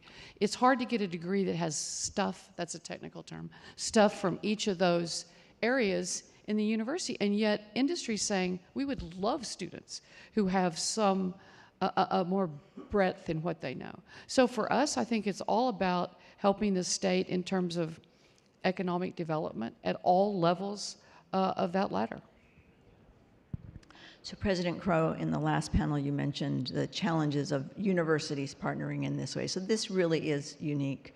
And within this, I'm sure you expect we're going to learn a lot about future opportunities and kind of learn from this model and also learn from our partners. So what are ways in which you think we're going to kind of be able to change what we understand about operating in the future? Well, I mean, the University of Tennessee is an outstanding research university which is in a differentiated cultural location than ASU. So we're going to learn more broadly how to address the cultural complexities that we face that perhaps they're better at facing than we are. The breadth of students, the types of students, the circumstances of the students, and so there's that. And then also the fact that the University of Tennessee is a land grant in the tradition of agriculture and engineering and extension services and so forth and so on. We're not, so we'll learn intellectually within those areas. And then every university has its spikes of excellence where they have clusters of faculty members that are better than most other places, or they have individual programs that are absolutely unique in the way that they do them. And so what I've always said is that universities are often foolish. I mean, it's like, well, we want to build a new program in something, and at another university, they already have such a program. And if we just gave that other university 5 faculty lines and then said, we want to invest in your program, then we'd have a program also. And they don't do that. And I think that one of the things that we're hoping to do is that we're going to find ways to leverage the University of Tennessee's expertise and faculty know-how and particular approaches to solving problems, kinds of programs that they have, and then that gives us an opportunity to further evolve our institution. And so we're excited about all of that, and we think that there should be more partnerships, more clusters, more alliances, more joint degrees. When I was at Columbia, I was at Columbia University in New York City. I was the deputy provost there for a long time, and my boss and one of my mentors, Jonathan Cole, the provost for many, many years there, we went to several other Ivy League schools that had fantastic Italian programs, Italian language, Italian culture, and we said, let's put this all together and create the most unbelievable Italian department in the outside of Italy, let's say. And so, no. We just have to beat you. Ours is better than yours. We're not going to let you touch our faculty members. We're not going to let you have our students. And so then all of us could then continue to float along at some sort of subcritical thing, then all of us being able to come together. So we're looking to find ways to work with the University of Tennessee in that kind of realm also. Okay. So this next and last part that I want to ask you about has to do with organizational and cultural change. Right. And what it is you think is going to be necessary. And I'd like you both to address this, to be able to have Tennessee have the advances that they're hoping for. So, Michael, I thought this would be a nice opportunity for you to talk a little bit about how we've used Ed Plus to accelerate all that we're doing and the critical role that plays. And then, Chancellor Plowman, if you could talk about what it's going to take for you organizationally and culturally to get something like that stood up where you are. Sure. So we have an entity within ASU called Ed Plus at ASU, and what we decided to do years ago was to stop the process of allowing small clusters of 15 or 20 or 50 faculty members, each of them thinking that they would become innovators of the universe of the future, each of them thinking that they would build their own capability to do these things. And so we decided to build an all-university support unit, which has in it instructional designers, technology developers, technology acquirers, program developers, and so forth and so on. So we built Ed Plus at ASU as an all-institution innovation and implementation entity around advanced learning activities. And then we made that as a service available to all of our faculties, all of our departments, all of our schools, and so forth and so on. And then it turns out that then allowed us, because I think I was a visiting lecturer at Oxford once, and I was giving a lecture on the university, and they told me they had 35 admissions offices. And I said, you people are insane. And they said, maybe, but we're still better than you. And so we weren't going to end up with that. And so we thought we could build this unit, and it has been very, very effective across the entire university. And then we also said, as we built the unit, we call it Ed Plus at ASU. The same services and skills and so forth and so on could also service and in partnership other universities. And so Ed Plus is designed to be able to take what we've learned and what we've developed and the partnerships that we put in place and then partner with other universities so that we might synergistically advance together. Now, this is extremely challenging because we're not supposed to cooperate with other universities. We're just supposed to compete against them. And I'm like, we have to find a way to cooperate and compete at the same time. So Ed Plus has really been designed for us to be able to do that. And one of the things we saw, first of all, I should say, our team has made several trips out here. Your team, by the way, is coming next week to our campus. We're getting lots of advice from ASU Ed Plus group on how to structure what we're doing, how to set it up, what areas to start in first, how to work with differing faculty around some of these objectives we have and opportunities. And there are cultural shifts for a campus because, you start with there are faculty who want to say, this is my course. And here we are doing, this is our universities and our courses. And this is our check for you. So it's your course, but this is our check. Yeah, exactly. So I think that culturally, yeah, there's a shift. And I think one of the things I've thrown, that's going to sound bad, I've thrown my weight behind this, the provost weight. And it takes that. It takes a commitment from the top of the organization to help faculty see that, you know what, this is an opportunity for you to get to know some ASU faculty. And actually, you don't have to develop all the courses. We can use some of their courses and put together a degree plan. Which would allow you to develop other courses. Exactly. So while the students are taking the first 2 years of courses, maybe we're working on years 3 and 4. It just makes sense. But I can tell you, in higher education, I mean, this is the first time anyone has honestly ever turned to me and said, why don't you partner with us? And that's the message I would like to leave with this group, that partnership is something we talk a lot about, but in higher education, it hasn't happened a lot. It's happening more between institutions and industry and startups, but not among each other. And so I want this to be a model.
Please take your seats. Our program is about to resume.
All right, how's everybody doing?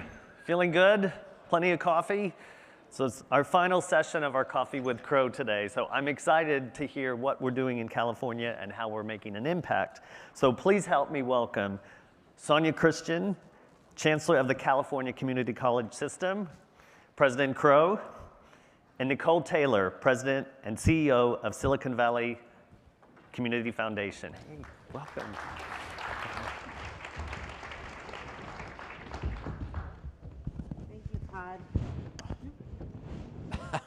Might help if I have that. It's wonderful to be here. In this conversation, we're going to further the piece about partnerships. And we were talking in the back, so I think you will all be really excited about what we're going to speak about today. You know, higher education institutions are finding themselves having to be in constant motion. That is not the nature of higher education institutions, except for a place like ASU. And they're finding they're having to adapt much more quickly. Had the pleasure of working at ASU and seeing it and being in it real time, and it's the real deal. And the California Community Colleges now has a new leader, 8 months in, who has the same attitude, the same determination as we find at ASU. So this is really exciting. So let's start there, Sonya. Tell us about Vision 2030, which has been starting to get implemented. So tell us about it. Super excited to be here. So there was a faculty member at a community college that said community colleges are special institutions. They don't pick and choose, they take everyone. The name of the faculty member is Jill Biden. And I know a long time ago, about 30 years ago, when I came to the United States from India, I didn't know the concept of community colleges at that time, and came to do my graduate program at Los Angeles at USC, and discovered the community colleges and absolutely fell in love with the open access mission of community colleges. I mean, imagine that. And that thrill I experienced then, I experience even now. And that December, when I went back to India, I told all my classmates that the community college is a uniquely American invention. So now fast forward 30 years, Chancellor of the California Community Colleges, oh my goodness me, and sitting here with Michael Crow. And we've been re-examining the concept of open access, okay? We've got 2 million students, largest higher education system in the nation, right? But then the California Community Colleges Vision 2030 started thinking about Are we truly open access? Yeah, we have 2 million students. We take everyone who comes to us.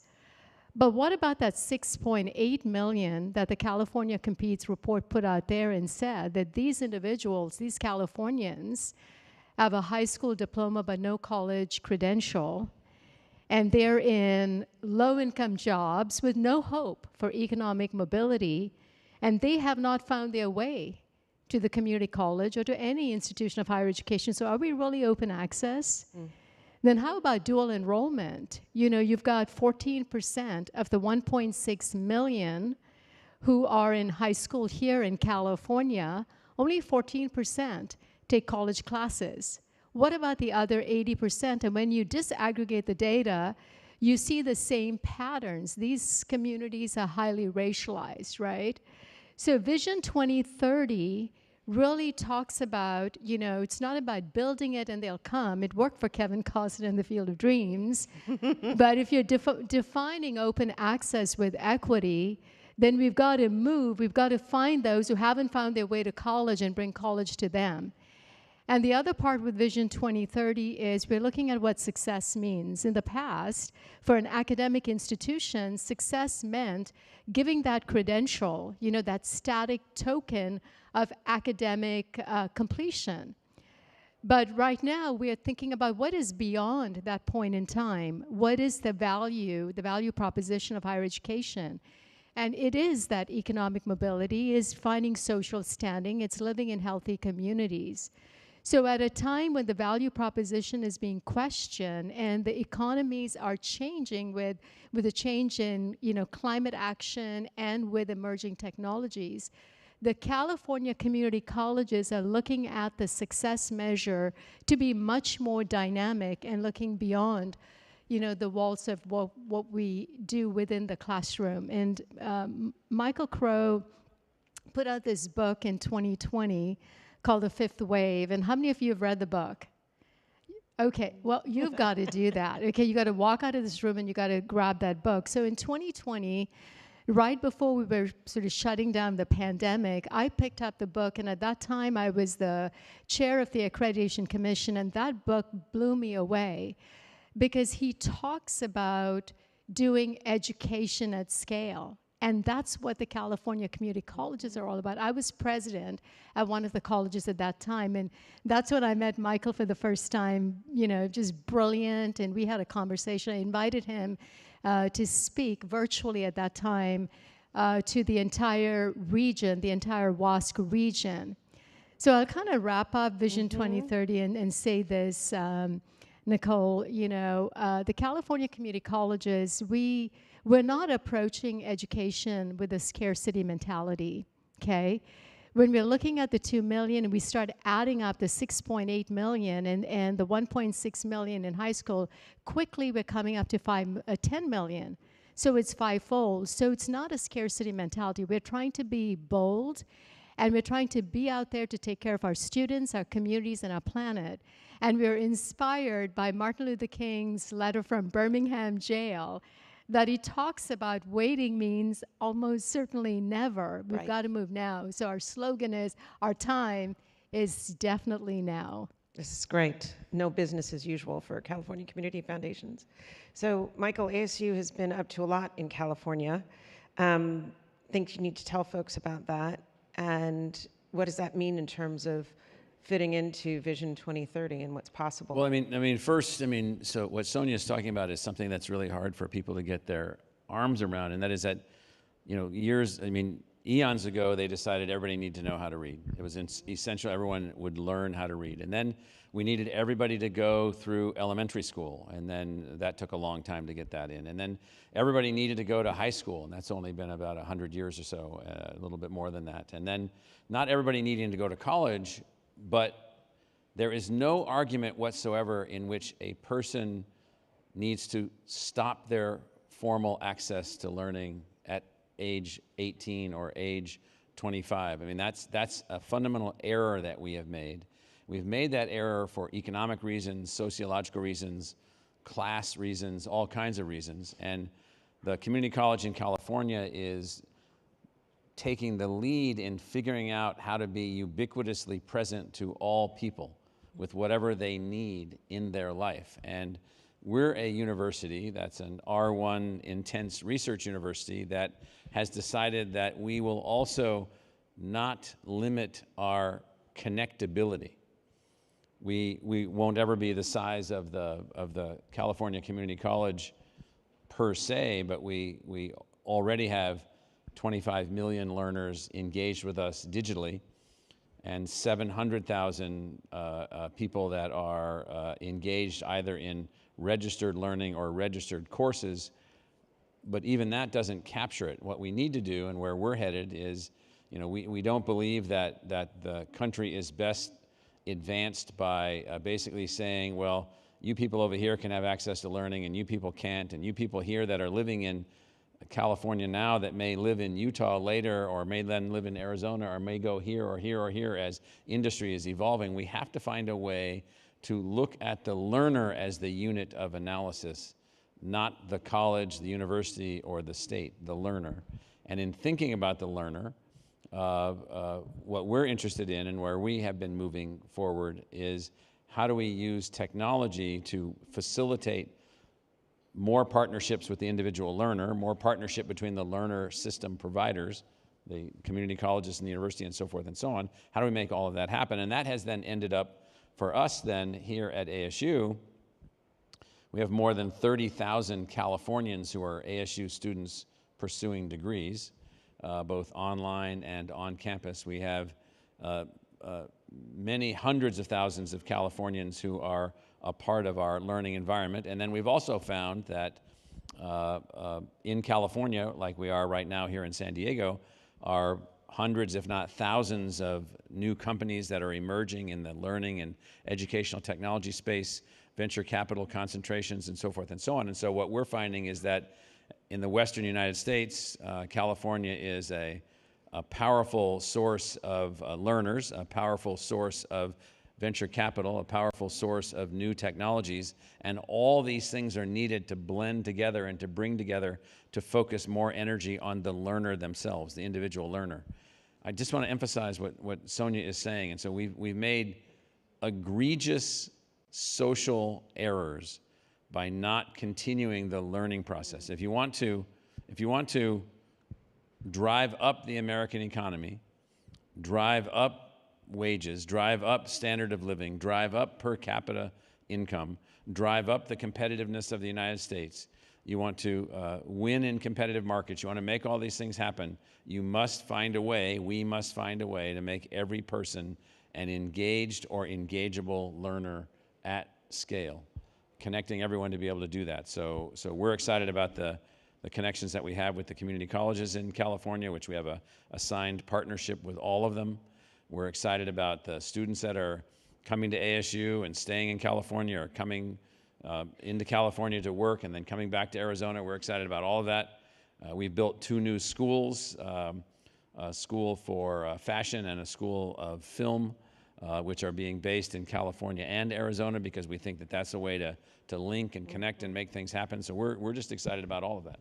That's fantastic. So for both of you, speak more about where technology and the innovations around technology play for you to do exactly what you're doing, and Sonya, for you to pursue this vision. So for us, the technologies basically have allowed us to look at the learner in a different way. So it's not like, oh, you went to a great high school, or you're a gifted student and you went to a not so great high school, but you overcame the adversity of the not so great high school. What an error that we're making, writing off most of the population as a lesser learner. So we're using technologies to empower and enable the individual to learn. Now think about this in the spirit of the design of the United States. So liberty is a tremendous concept, but if you're not empowered to fulfill your liberties by being a part of the economy as it has evolved, well, then liberty is unattained. Right. And so what we're after is individual empowerment through advanced learning, and the technologies have allowed us to find new ways to teach subjects that students struggle with, subjects that perhaps they were less prepared with, subjects that the academy isn't very good at teaching to the general population. And so we're working using technology to make all those things happen. Yeah. What about Sonya? I mean, the two words, in terms of the problem we are solving for is the problem of scale and the problem of equity. So those are kind of where, our heads are in the California community colleges. So let's talk a little bit about scale, okay? So we've got 2 million students and we've got 116 colleges. So if we are moving quickly from 2 to 10 million, you're looking at fivefold. So the idea that we'll therefore take 116 colleges and multiply it by 5, I mean, that's not going to happen, right? If you look at it in a conventional way. So automatically you start looking at the promise of technology to be able to do the scale, right? So with the emerging technologies, smart technologies, and AI as a tool, there are a lot of possibilities. For example, one of my colleagues the other day, who English is a second language and just a great thinker, but when he writes, he was not able to communicate ideas in writing, right? And now with ChatGPT, ChatGPT organizes the word after word in the structure once he puts in the prompts that have that clear thinking through the prompts.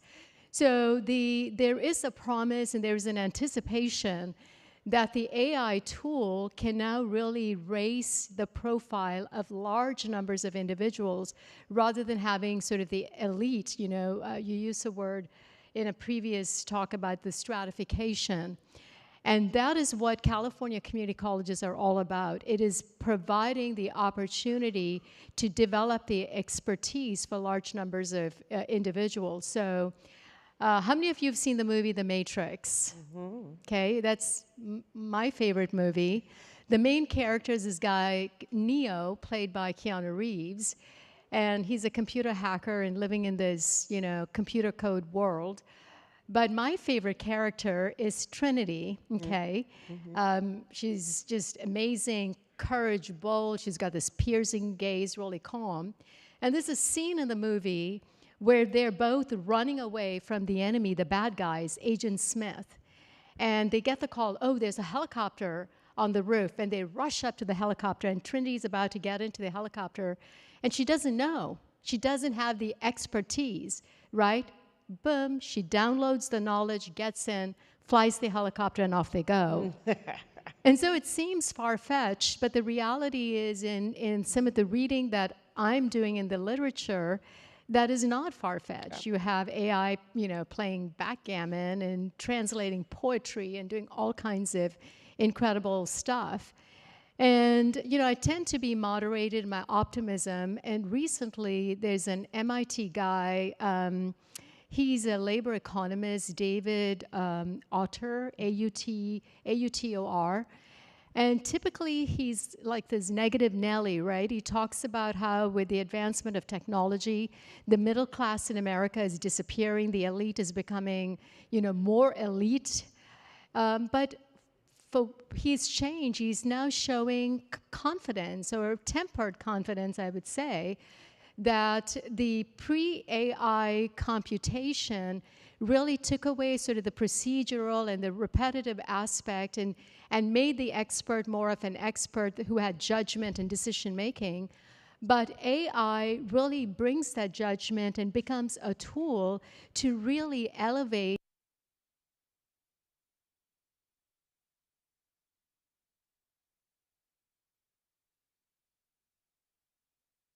it is a time to be tremendously optimistic that we can do education at scale and with equity. That's great. I have two final questions. One is for the people building the education technology. And then the second one is about the people leading schools here. So for those who are building the technology, what do they need to know about the unique context for your learners, for your faculty, for your goals? One of the things that's been interesting to me in talking through the years with so many of the technology developers is that they all think that they're the makers of a magic elixir. And that from this magic elixir, we, the educational institutions, will go away because we're so inefficient, or we're this, or that we're going to be replaced. So they're basically taking the standard Schumpeterian model of creative destruction, fabulous Austrian economist, and they're basically suggesting that there are replacements. And I'm like, I don't really think so. You know, there's universities still operating today. I was in Jagiellonian University in Krakow, Poland years ago, sitting in the rector's office, and he was showing me Copernicus's instruments in a glass case behind him. I will guarantee you, 500 years from now, Jagiellonian University will still be there, still be teaching, still be doing what the Polish government wants it to do.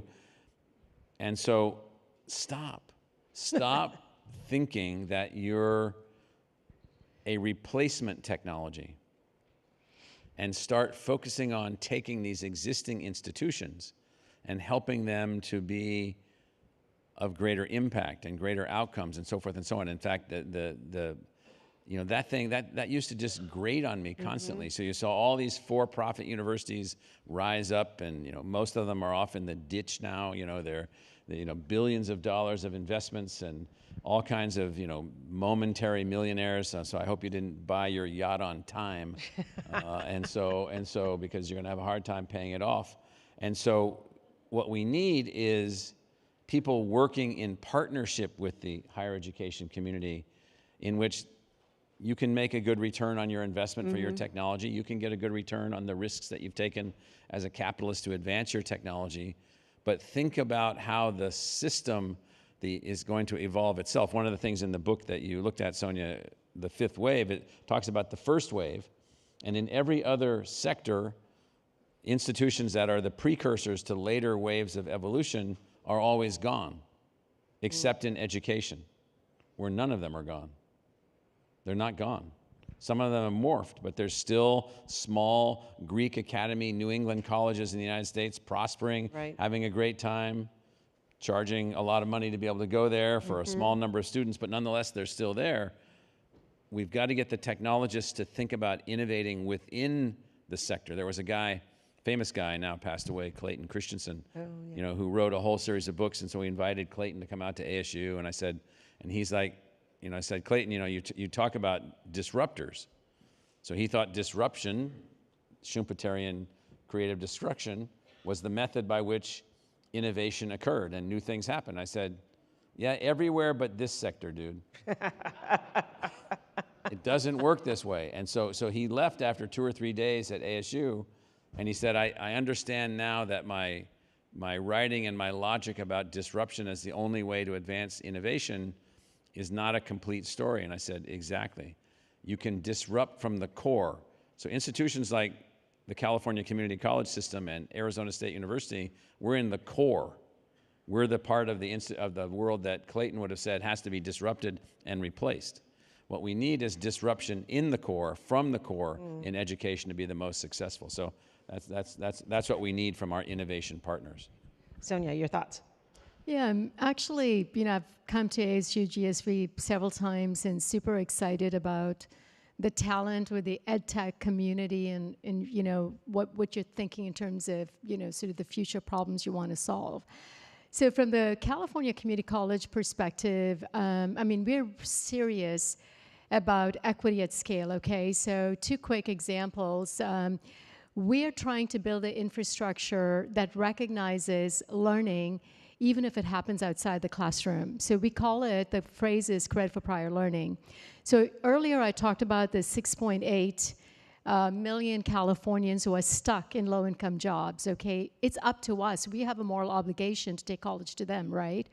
But if you think about a 35-year-old woman, Sabrina, actually I've met her, she's a healthcare worker, and if we want to take a certificate that then leads up to a degree, we've got to recognize the learning that has happened for her in the last 10 years when she's been working as a home healthcare provider. So that credit for prior learning infrastructure is what we want to accelerate within our the infrastructure that we're doing to get to the 10 million learners. So workers now need to have a dual citizenship. They're workers, but they also need to be learners, which gets to my second point, and that is the data systems. Now, we have the data system for our 2 million learners who are with us now.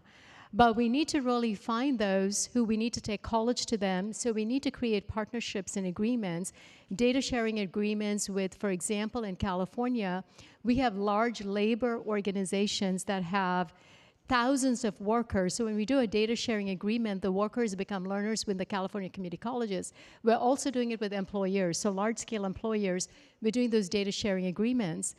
And when I was at the conference, the faculty member from Princeton, Ruha Benjamin, she talks about the equity aspect. So her point is when you're doing these large data agreements, if there is an individual who has a certain stigma within a certain system, by doing the efficiency of data moving around and making it more global, are you really amplifying that stigma across, right?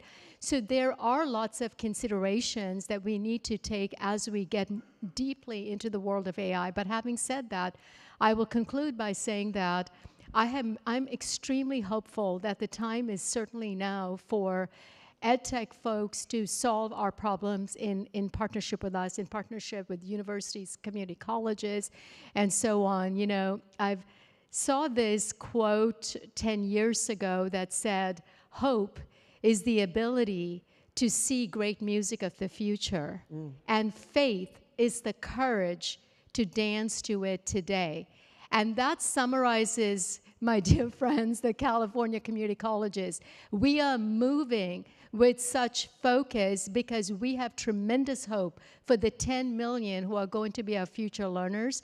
And we have so much hope that through partnerships with EdTech talent and talent with universities like ASU, that we can have the courage and the faith to dance to it today. I love that. I love that. Okay, we have a minute and a half left. Final question. What do you have to say to the school leaders who are trying to figure out what their partnerships need to look like with EdTech and AI companies? Well, you take these shackles that are holding your wrists and your ankles together and you take them off, and you then start partnering with others, and you make partnering essential to your pathway to success because there's no other way to get there. That's been the case for us. And ditto on my end. There's a book by Noah Yuval Harari called Sapiens, and I keep going back to the book all the time, and the chief message that Harari puts out there is the message of cooperation, because it's through cooperation that humans have sort of dominated, right? So I think it is like large-scale cooperation that we're going to make miracles happen. Thank you. Yes, I love that. Let's give a hand to Michael and Sonya. Thank you all.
want to take a look-see and let me know whether or not they need to closer together, further apart, raise the benches lower.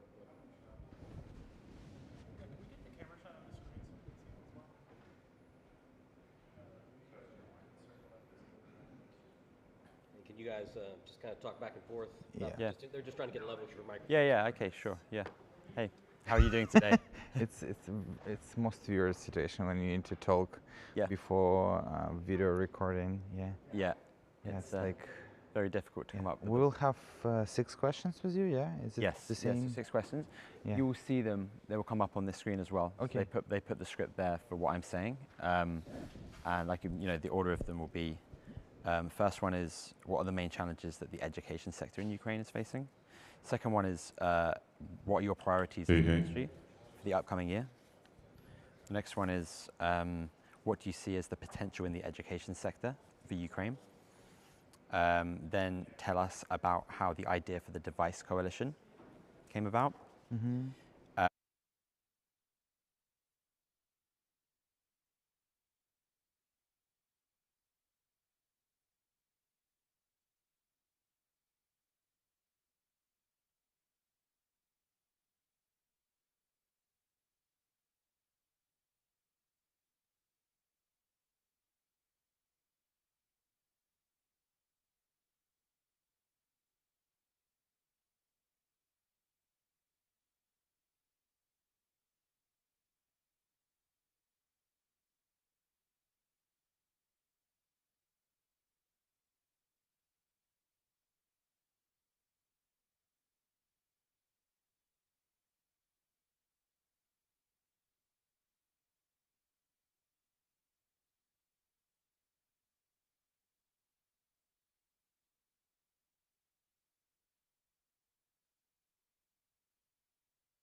Please take your seats. Our program will begin momentarily. Please take this opportunity to silence all mobile devices.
everybody set? All right, great. Excellent. Good to get going here. Welcome, everybody. My name is Adam Nordin. I'm a partner at Goldman Sachs. Pleasure to be here today. One of the great things about my job is I get to work with all sorts of awesome companies like the various folks that we have here today. Today's discussion is about driving scale in education technology. So how do you move from being a small, agile startup to a mid-stage growth company? How do you move from mid-stage growth company to large-scale sector leader? And ultimately, how do you use that position to deliver student success at scale? I can't think of a better group of leaders to have this discussion with today. Each has scaled one or more companies to market leadership. They serve different markets, different business models, so the paths, the formulas for their success are each unique. And I think that they all would agree that it's not easy, but it can be done. And one of the reasons it can be done is that the intersection of education and technology is one of the most attractive markets in the world. So joining us today, Laura Ipsen, President and CEO of Ellucian, Adrian Ridner, CEO and co-founder of Study.com, John Katzman, CEO and founder of Noodle and Princeton Review and 2U, and Steve Daly, CEO of Instructure. So before we get started, I just want to get a little bit of input from the audience. So how many of you are operators versus, say, investors or in public service or professional services? Excellent. Which hand are they raising? Any hand you like. How many of you work for companies that are less than 100 million in revenue? Okay, less than 10 million in revenue? Excellent. More than 100 million in revenue. Okay, now we know what we're working with here. So let's just start with the fundamentals. Let's talk about the critical elements of transitioning from startup, agile growth company to mid-size to scale. So I'm going to start with John and Adrian. Give us some perspectives on what it's like to bootstrap a company. What are the most difficult elements to manage as you go from idea to proof of concept to commercialization? And what's the difference between going from 0 to 10 and 10 to 100? I think a lot of people struggle with loneliness. You're just kind of out there figuring stuff out and talking to potential clients, and it really is, you get in your head.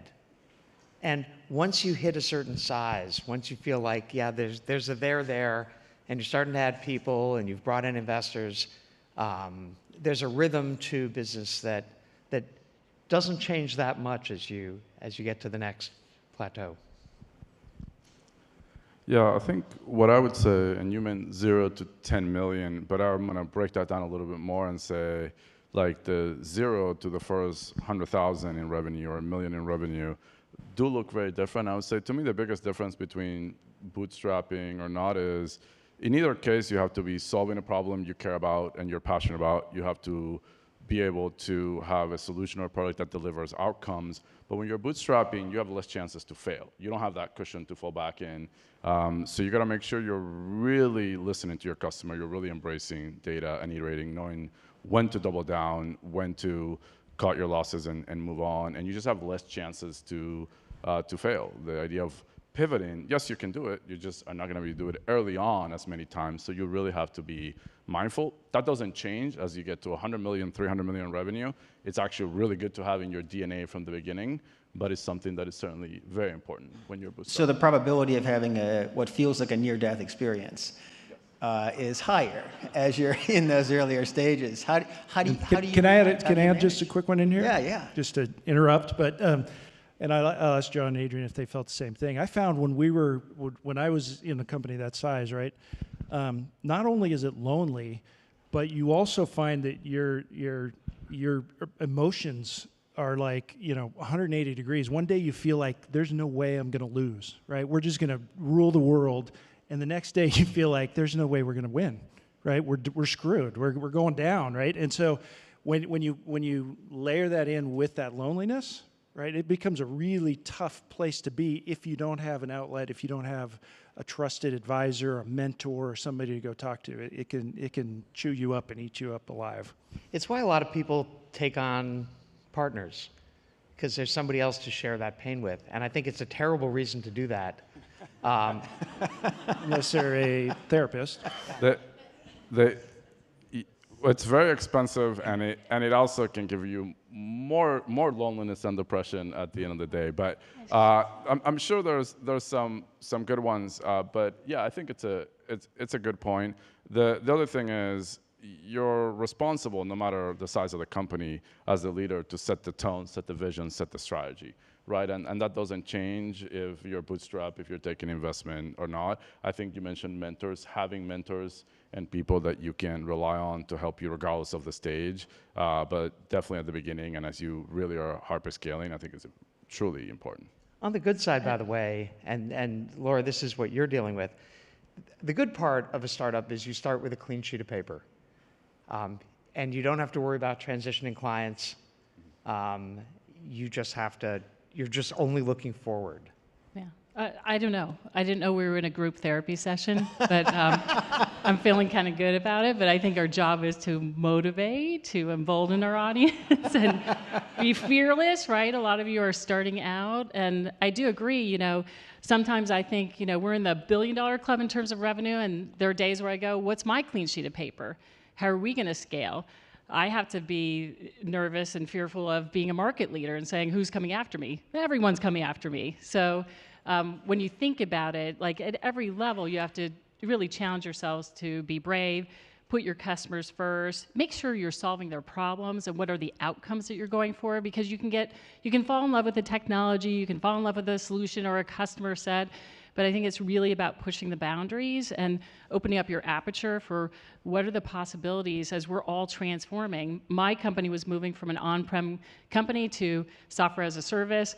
That's a massive transformation. At the same time, Edtech and higher education is transforming. So there's a lot of fear right now, but I think we have to stay focused on what is the mission, focus on students, focus on outcomes, put the outcomes before what technology are we putting in the hands of the institution and learners. So let's break down some of the components. I'm feeling better too. Me too. Let's break down some of the components that we're talking about here, because I think there's qualitative elements like vision and passion, and there are also just execution essentials like people and capital. So let's start with the first. So vision, passion, and these are not exclusive to small entrepreneurial startup companies.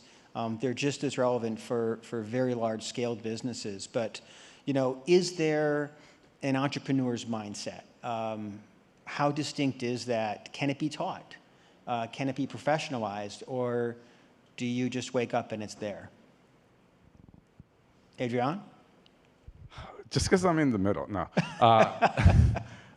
It's a great question. I think, you know, most entrepreneurs I've met had something that sparked them. But also I met a lot of professional CEOs who are running companies who have that spark and that passion. So I don't think it's something that is just innate, but I think it's how do you connect with what you're doing? Why are you pursuing that problem? Why are you trying to work in this space, in particular in education, right? For me, it's personal. As you guys know, I'm the first one in my family to graduate from college. I'm originally from Argentina. My brother Pablo has special needs, and you know, when he was born, doctors told my parents that Pablo wouldn't talk, wouldn't walk, wouldn't be able to learn anything. Fast forward now, of course, all those doctors in Argentina were wrong. He learns and runs and does Special Olympics, speaks multiple languages because we moved around. And I knew technology could solve that problem at scale, not just on the personalization, but also the lowering the barriers to costs, not just in this country, but globally. So I'm solving for that problem. I met a lot of other people who are running companies that are not entrepreneurs, who have their own story and their own passion, why they're here, why they're trying to solve for learners, for educators, or whatever industry they're on. So I don't think it's necessarily something to do with starting your own company only, but I think it's about a mindset and what drives you and how do you connect with what you're solving. And if you're in there just to make money or just to, you know, get rich, that's really not a reason to do it, and that won't work. But that's just my experience. So let's talk about how we take that and then how you transition it as you scale. So one of the things that, in my position, I've had the opportunity to hear many entrepreneurs describe as they'll say, I personally interview every single candidate for the company because I have to ensure that they're the right fit. And obviously, at some point, the company gets big enough that you just can't do that. And I think that's when passion and vision institutionalize into culture, because you build a team that can drive consistent values and hire people with consistent values. So how have you managed that transition, Laura, John, Steve?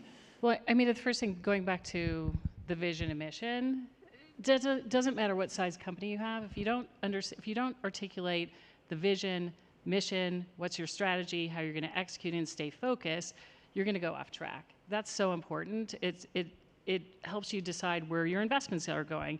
For us, being owned by private equity, Blackstone and Vista, it's a clear message about how are we going to meet our targets, our goals? How are we going to grow the company? When you think about adding people and culture, you want to attract people that are there for the mission too, right? They have expertise, but if you have people that really aren't there for the mission, especially in higher education, I find that's when people aren't as successful. They're not collaborating. They're kind of there for one thing, and they tend to be siloed in their world. So that's how you build culture. I think the hardest thing is when you come into a company and it's not articulated well, and people don't have clarity on what is my job, what are the goals of the company. So that's really fundamental to success and growth, no matter what size you are. Other thoughts down here? So I 100% agree. That's the particularly in education. So I've run companies inside and outside of education, and particularly in our space, really having a passion for the mission is really, really important, right? And our customers know it when we don't.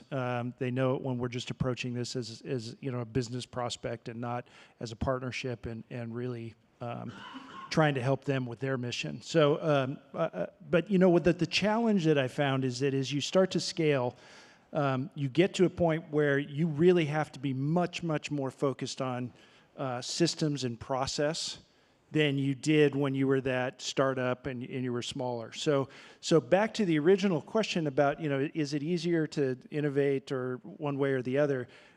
My experience is that it is easier to innovate when you're small, in that it's just you, and I was my startup was 4 people when we started, right? And it was much easier to have that. Everybody was just in it for that. For the success of the company. And as you get bigger, you really have to figure out how to put those systems and those processes in place. So back to Laura's point, right? As you have to have that North Star to head towards, because there is no way that you can personally ensure that everybody is rowing in the right direction, that everybody understands the mission, and everybody is on board with the mission. And so it is an interesting dichotomy, and it is, what is entrepreneurship? Back to the question. You just have to recognize that if what you want is, as a CEO, is to interview everybody and to be there, that's great, but you're only going to scale so far, because there has to be a leader in there that knows how to do that through systems and process. And that's, for some people, that sucks, right? Because that's not the fun part of the job. I think we're starting from that there's a mission and a vision and a strategy, and the job of the CEO is to explain that to both customers and employees. But to me, the nature of entrepreneurship is, number one, to start with a mindset of looking for problems and looking for figuring out if there's a solution. And I see a lot of people coming out of Teach for America, or in the K-12 space in particular, who are very mission-driven, who see problems and are crafting solutions. But the other part is saying, does that solution scale? What's the addressable market? Is this a problem big enough to be an enterprise? And it's only when you get both of those that there's a starting point for the rest of the conversation. So, Steve, one of the comments, it just made me think, as you're talking about the interrelationship between innovation and creativity and scale. So one of the things that I think all people appreciate for startup companies and entrepreneurs is that you have sort of, you know, a great deal of flexibility to be creative, to be innovative, to be agile, to pivot, to change strategy if the strategy needs to be changed. Is that at odds with scale? Or how do you preserve it as you continue to scale? Yeah, no, I don't think that those two are mutually exclusive, right? I think you have to do things differently, though, and it's as much about, I guess, scale is the right word. It's not how big your company is, but it's how many, in my opinion, how many customers you have, right? Because once you start to, you know, when you're trying to figure out product market fit, you can just pivot. You're not going to leave a bunch of customers behind. But once you start to get a customer base, then you are, to a certain extent, you know, a slave to that customer base. And that's where I think the challenge becomes in scaling a company, is recognizing that there are certain things that your great customers are going to want that may not be that super innovative next thing, right? And so how do you create the culture within the company to be able to experiment with those things that we think are coming, but also keep that existing customer base happy? And it's absolutely possible, right? And I've seen it work really well to have that. But you have to recognize that you've got different parts of the company that have a different remit when it comes to what type of innovation you're going to be doing. Which I agree with, because, you know, lots of times we think innovation, oh, that's happening in our R&D and our product organizations. But I think the most important thing when you scale and you're thinking about pivoting and doing something that may be out of your traditional wheelhouse is that you have to have that spirit of curiosity and innovation and empowerment to your teams, still focused on what the outcomes are. Sometimes you have to set some of that aside. You know, Jeffrey Moore said, carve out that innovation fund where you protect it against everything else. Because in larger companies too, if you get into stressful times, then you lose those abilities, and that's just got to be part of the culture throughout a company, whether it's in your, you know, marketing organization, it's your people team, wherever it is, the spirit of innovation. Just like AI, right? AI is not just about the product organization, R&D, and how are we going to use it in solutions. For us, it's a culture across the company. It's how we think and how we work, and we bring it across all the functions. Yeah, I think what we're describing is finding the way to integrate agility and institutionalization. So if we focus on strategy for a moment, how do you find the right balance between staying the course, so you have a vision, you have a strategy, and we're going to execute it with discipline, or knowing when the moment is to pivot? So I set out some years ago to blow up the OPM industry. And as that actually worked out, we realized we looked a little bit like an OPM, and we were kind of in the proximate area of the blast. And we had to really change how we positioned ourselves, how we priced, how we thought about the company, to make sure that if we were successful in taking down the industry, that we weren't a victim. Getting people to change internally, it has to come from the CEO. And it has to, because there's so much inertia. There's so many people who have KPIs and metrics, and, you know, we're a tiny fraction of you guys, but we're over 100 million. Like, it's a going concern. And everybody has their metrics, and you're messing with them. So it's much harder than it seemed. Laura, what's your experience been? It is harder than it seems. When I got to my company, we were many decades of lockdown on-premise software. We do it a certain way, we deliver a certain way. I got to the company, I'm like, let's go. I moved from the Valley, and it was my wonderful head of people is in the audience now, but my former head of HR, we moved it to people, ran up to me, is like, oh my God, you're asking so many questions, and you can't move too quickly and change things. And it was like, we must change. We will not serve the nearly 3,000 institutions around the world in 50 countries if we don't transform, because the whole world of software is moving to this thing called cloud and SaaS. but getting the DNA of a company that behaved a little bit more like higher education, which we love, but let's lead with tech and innovation so that we can help deliver the future, to go from a lockdown on-premise software to SaaS to an open interoperable platform where we love partners, but before we really didn't. It's a massive transformation. And I thought, year 2, I got this, like cloud first, people first, customers first. It takes time. And you have to be repetitive and super focused and repeat yourself over and over again. Align your investments and then find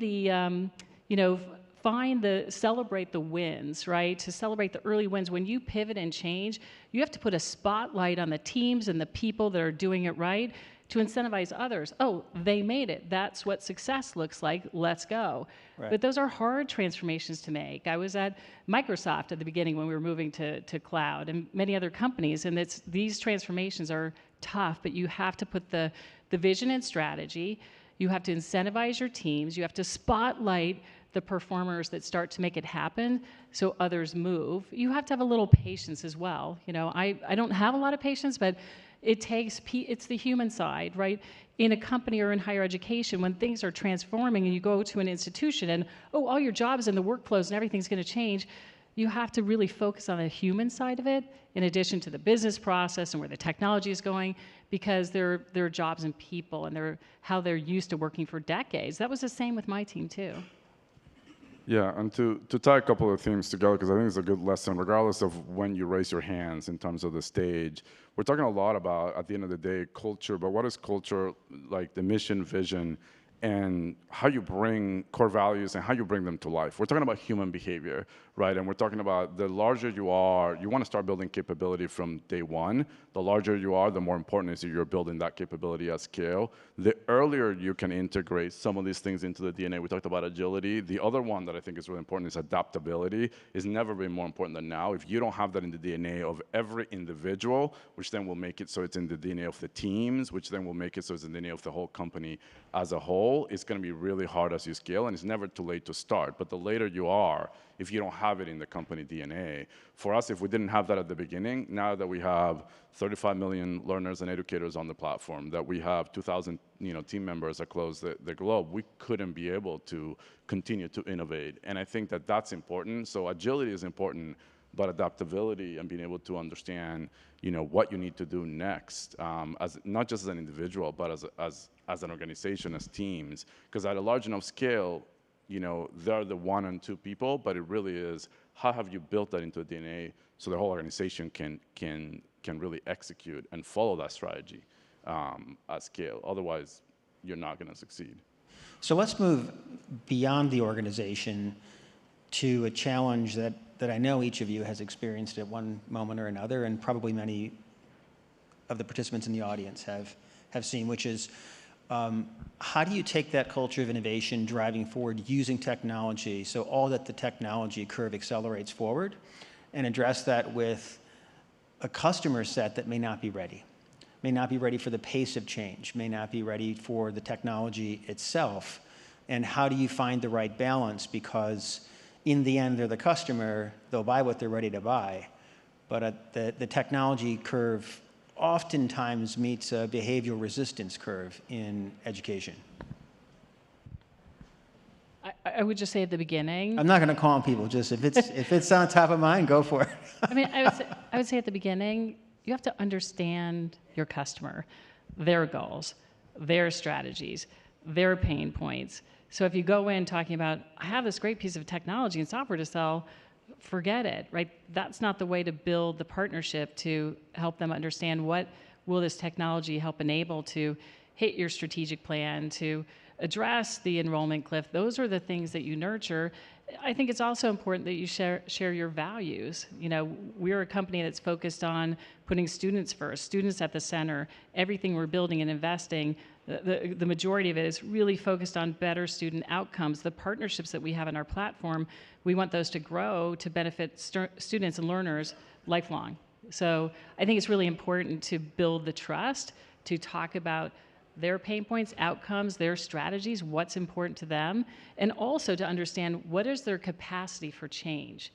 how can you help them with that? Because many leaders, a new president going into an institution, and there's one that I'm very close with, is like, I have to replace almost all of my top leadership to transform a small private institution to transform. So you have to understand what pain are they going through at what point in the journey, and what is their ability to embrace new technology, and where do they need it most? And it may not be you, but where do they need it most, and how do you partner with them? How do you support those changes? I think I would go back to the comment that John made earlier, which is, look, you've got to solve problems. And so if you're trying to solve a problem that it isn't front of mind for your customer, you're just going to be pushing a rock uphill. There's some products in our portfolio that we launched about 10 years ago that are just now starting to become important to our customers, right? And so we've been trying to push that that value proposition forever. So I think I'm just reiterating what Laura just said, which is, look, you've got to understand your customer, and it's a two-edged sword for us as technology companies. In one way, your customers are giving you the time to really work this out, right? You don't have to worry. My old company was sold IT infrastructure to corporate IT, enterprise IT, and it felt like I said once to one of my confidants, I said, look, when I get done with this, I'm going to open up a tire store because I am so tired of getting disrupted every couple of years, and it was tough, right? And so in our space, we actually have a customer that moves with at pace, but it gives us an opportunity to really figure out how to solve those problems when they need it with the technology, the latest technology that can apply to the problem. So I think it's actually a blessing to be in this industry, as well as, at times it can be a little bit frustrating because what the technology could do if we could help them with that change process. And Steve, you've probably seen in some of the work you've done, moving Canvas into all of California, the community colleges, like find the innovators in the model that you can really scale. So that's important, is to find the lighthouses and those beacons that will help you scale, because there are always going to be some that many will be pausing or pushing back because the transformation and change is hard, right? You have to always recognize, like, what are we changing, why, how are we going to do it, and what does it mean for everyone in an institution in particular?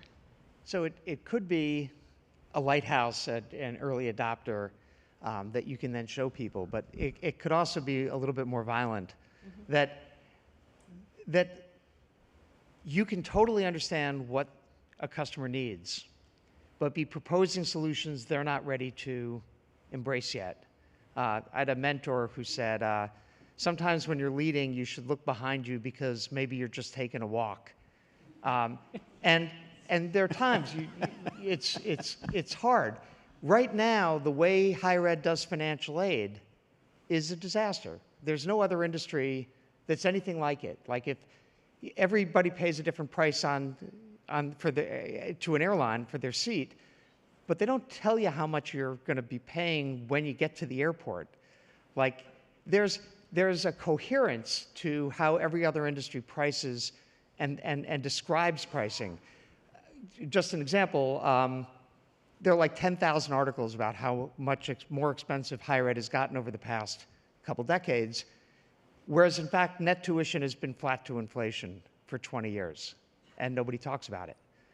So you go to schools and say, look, you are absolutely hurting yourself in the way you do financial aid, in the way you package aid, and we can help you drive enrollment and disrupt the industry by leading on moving to a new pricing schema. And they're like, yeah. Interesting. It's progress without change. Let's go to the fourth component we outlined earlier, which is, so we've talked about vision and strategy and people. Let's talk a little bit about capital. There's a relationship between access to capital and the ability to scale. How critical is it? What are the trade-offs? And let's get specific. So angel investors and VCs, for those in the audience who may need or be seeking capital, what should they expect? How do they approach? How do you raise? How do you not give away the whole company? Let me hit really early stage, and then you guys can talk later. Understanding your TAM, understanding how big this really is going to be, realistically, tells you how you should raise money. If this has potential truly to be a several $100 million company, that's VC backable, which means you can take angel money, because those angels who are going to get you out into the middle of the lake are expecting somebody to come in afterwards who's a professional investor and get you the rest of the way. If this is a smaller enterprise, that's fine. Just don't fund it like it's a large one. So the starting point is really understanding TAM. How about on the private equity side? Laura, you could comment here, and Steve, you've seen sort of all sides of this equation. How do you find the right fit? How do you select the right partner? Hopefully they select us. No, we're lucky. We have Blackstone, the largest private equity in the world, Vista, 50/50, largest in enterprise software. And the most important thing for us in terms of their investments are clarity on the vision, strategy, what our growth initiatives are, how we build the metrics for them, our ability to continue to hit them. And that opens up confidence, trust, and investments, whether that's in what we're doing across the company. We've invested significantly in R&D since I've been CEO in the last 6 years, $1 billion in R&D and in our overall solutions. So that's very compelling. It's helped us gain market share, but also in the ability to acquire. And M&A is very important. So we're a build, buy, partner company. It's just, we have to set the strategies around what comes first. Sometimes it's sometimes it's opportunistic. Sometimes it's something comes our way. So that's really what we work to do is make sure that our private equity owners understand what we do. They've been with us, the last partners for the last about 2.5 years. And so it's just building the predictability, the model that they invest forward in. And we've been very lucky to be able to execute and share the goals of what growth looks like across moving our customers from on-prem to SaaS, global growth, expanding our platform, selling our student success capabilities onto our open SaaS platform. So we're all very aligned, and that's how you get the capital investments and keep that going. And one of the things that's unique about your partners is not just that they're obviously very well-established institutionally, but the particular funds that are invested in your organization, the Vista Perennial Fund, the Blackstone Core Fund, that's an investment horizon of 12 years for core, 20 years for perennial, which means I'm pacing myself. It's a very long-term hold, but is there an advantage to being able to invest for the long term? Because in many respects, education is a long cycle business. Well, it is, and when they made the investment and they talked about the different funds, and they asked my opinion, I said, the most important thing is to build surety and confidence for the institutions we serve. So they get nervous sometimes, like private equity, and how many years, and are you leaving, and is the team going, is everything going to change? When they see long-term investments, very strategic investment, not just in us, but other edtech companies, which both of them have, it builds confidence that, hey, these are partners they're investors, but they are partners for the long run. They want good things to happen in education. Certainly they're not a non-for-profit, but they are interested in growth, and growth means success of the institution. So we're so well aligned in that respect. Maybe Adrian, please. Sorry, I just wanted to, if it was okay, disagree with the premise of your question for a minute, although I know it's your business. You can disagree with me too, though. Absolutely. I agree with what you're saying, but I'm going to disagree with the premise of the question for a second, which is, when we're talking about capital, the only way to get a stage is an early stage angel, VC, private equity. There's another way to get capital. It's called revenue. And that's a fantastic way to get capital. And it's not just for the first couple of million. So we invested, not $1 billion, but $200 million over the last 3-4 years back onto the platform. And we raised exactly $0. And I think that no one talks about it. Now, that's hard.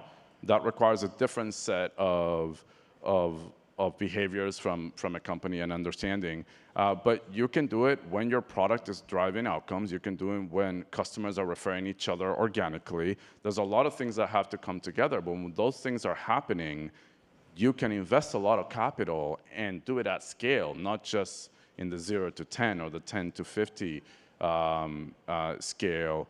You also have to know how to manage your expenses and how to invest, and that's very reason for, well, not just Edtech, but sustainable growth, which we've always been about, and all the companies and entrepreneurs that I mentor, I talk about quite a bit, regardless if you raise capital or not, was crazy 2 years ago. It's like growth at all costs or you're crazy. Now it's very much in fashion. But if you do that from the beginning, you can find capital from revenue, and it's really good. Doesn't mean there's not great partners, right? There are great partners in the ecosystem, and it's important to understand who they are and how they can help you. But usually when there are those great partners, it's not just about the capital. And I think that's something to keep in mind to find the really great. Absolutely, it's amazing. They noted the paths are all different. So opposite end of the spectrum, Steve and John, you've been public before. Let's talk about being public.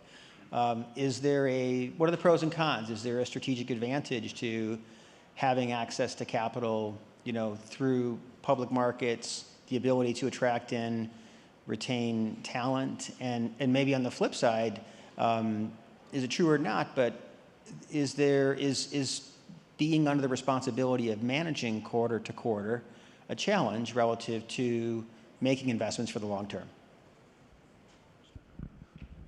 Going public is a lot of fun. It really is. Being public is a circle of hell. I have no interest in doing that again. It's why I left to you before the IPO. I just too many scars. So I'll leave it to you. What do you really think? Yeah, how do I follow that? I think I think you start with the original question that John brought up, right? Is how big is the market you're going after? What is your vision? How big do you think you have to be in order to be successful? Because there are so many advantages of scale, particularly in this market. And frankly, education deserves companies that are going to be around for generations, right? Because of the pace of change and because we're dealing with human lives and the potential of human potential, that the industry deserves companies that are built to last, that are going to be around for generations. And so whether you go the private equity route or you go the public market routes, I think there's pros and cons for both of them. My experience is when you're in private ownership, particularly if it's really concentrated, which private equity tend to be, like to take majority positions, it's really easy to make decisions with your board, right? You get in, you talk about it, you show the business case, you show what it's going to take to invest and to grow this business. You get them behind you, and you've got your board, hearts and minds with you on that. When you're a public company, then the circle of hell becomes, now you've got a huge number of constituents that you're talking to, and you're trying to convince that. And my experience so far is that they'll give you the latitude to make those investments that are maybe a little longer term, but it just takes so much more splaining, right? You got to be out there all the time and meeting with them, and you may turn over some investors, and so it is a little bit more. I would say there's a lot more overhead in a public company. But on the flip side, we found that when we went public, we were able to attract and retain talent. It was much easier to attract and retain talent. There were some definite benefits. The visibility that our customers got into the business, right, and the understanding that they could have, that allayed some of the fears that tend to get blown out of proportion about private equity ownership, those types of things. So there were some definite benefits to us from a business perspective, but just recognize it's another source of capital that comes with a lot of overhead. Awesome. We've got about a minute left here. Let's talk about M&A. M&A, a basis to scale. Laura, you've obviously managed through some significant transactions and integrations. John, you've built and sold a number of businesses. Steve, you've just done a couple of large acquisitions. How do you think about that relative as a tool to scale I think the benefits are obvious. What are some of the challenges and how do you work through those? I'm happy to start. I joined Ellucian when it was already Ellucian, which was the combination of Datatel and SunGuard. But when I got in, I think one of the things I clearly saw for the first year, I had employees that would put their signature on an email and they would tell me if they were Datatel or SunGuard. I'm calling Orion Banner, our ERP. So it took me a good 10 months to a year to erase that, because the power of an integration is about the people becoming one team and moving and elevating parts of the companies that you acquire. So a lot of it's around the culture. So the biggest M&A or the merger was forming Ellucian. When I first got to the company, I think M&A is a really powerful tool, but I was in a position as a market leader that the most important thing for me to do was to modernize and embrace the market that we already have and scale that and move it to a modern platform. That was more important. Even though we looked at M&A, many opportunities, we passed on many of them because the most important investments I was making was in ourselves, in our team, in the roadmap that we had. Anything that I did to stray away from that could have been very detrimental to the company, but more importantly, our customers who were relying on us to get them there.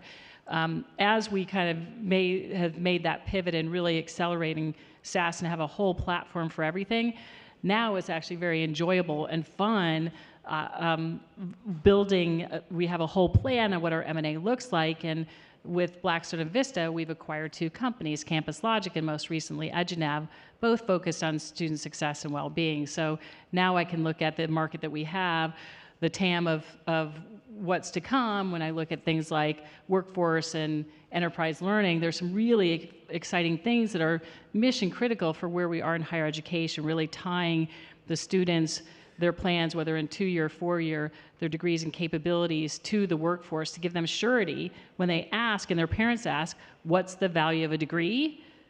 We got to help shape that. Because institutions, if you heard Michael Crow this morning, he said, I can't remember which country it was, maybe it was Poland, they're going to be here in 500 years. I feel it's our responsibility to help higher education as they transform to be there. Technology is simply an enabler. So M&A and all of the companies here and Edtech, like, bring it on, let's flourish. And the successful ones, you know, it's very exciting to look and say, how does that fit into the ecosystem of what we're building to power this transformation? Awesome. But there are challenges, right? You know, with everything, you just have to focus on your integration plans. For sure. I think we're close on time here. Steve, do you want to make a final comment?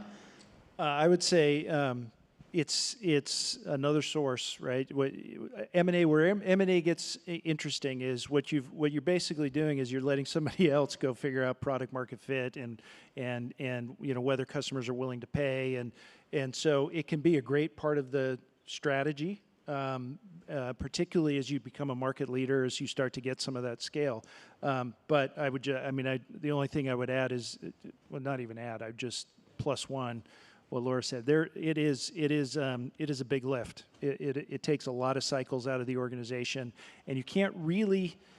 My experience is you can't really create a team that just does acquisitions, because it has to become integral to your company, right? And when you start to talk about culture and those types of things, it's more like a marriage when you bring people together, right? You can't just say, okay, you're going to be like me, you know, because what I do. We tried that when I was at Intel for 10 years. In fact, I think every acquisition that I was involved with at Intel failed because we didn't recognize, we couldn't bring in new cultures into the organization, and so you got to it's a lot of calories. Well, and Steve, I think you said something really important, that no matter the size of what you acquire, it's about the people and culture. And if you have a culture that's open to onboarding new types of people and cultures, that's very powerful to broaden, you know, the culture that you already have, and not to be siloed and to learn, because every acquisition is not just about what is the technology you're bringing, it's the people and how you learn to grow your impact in the market. Great. I think we have overstayed our welcome here, but very much appreciate all the insights from the panelists, and good luck to all of you with your future endeavors.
Please take your seats. Our program is about to resume.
Please take your seats. Our program is about to begin.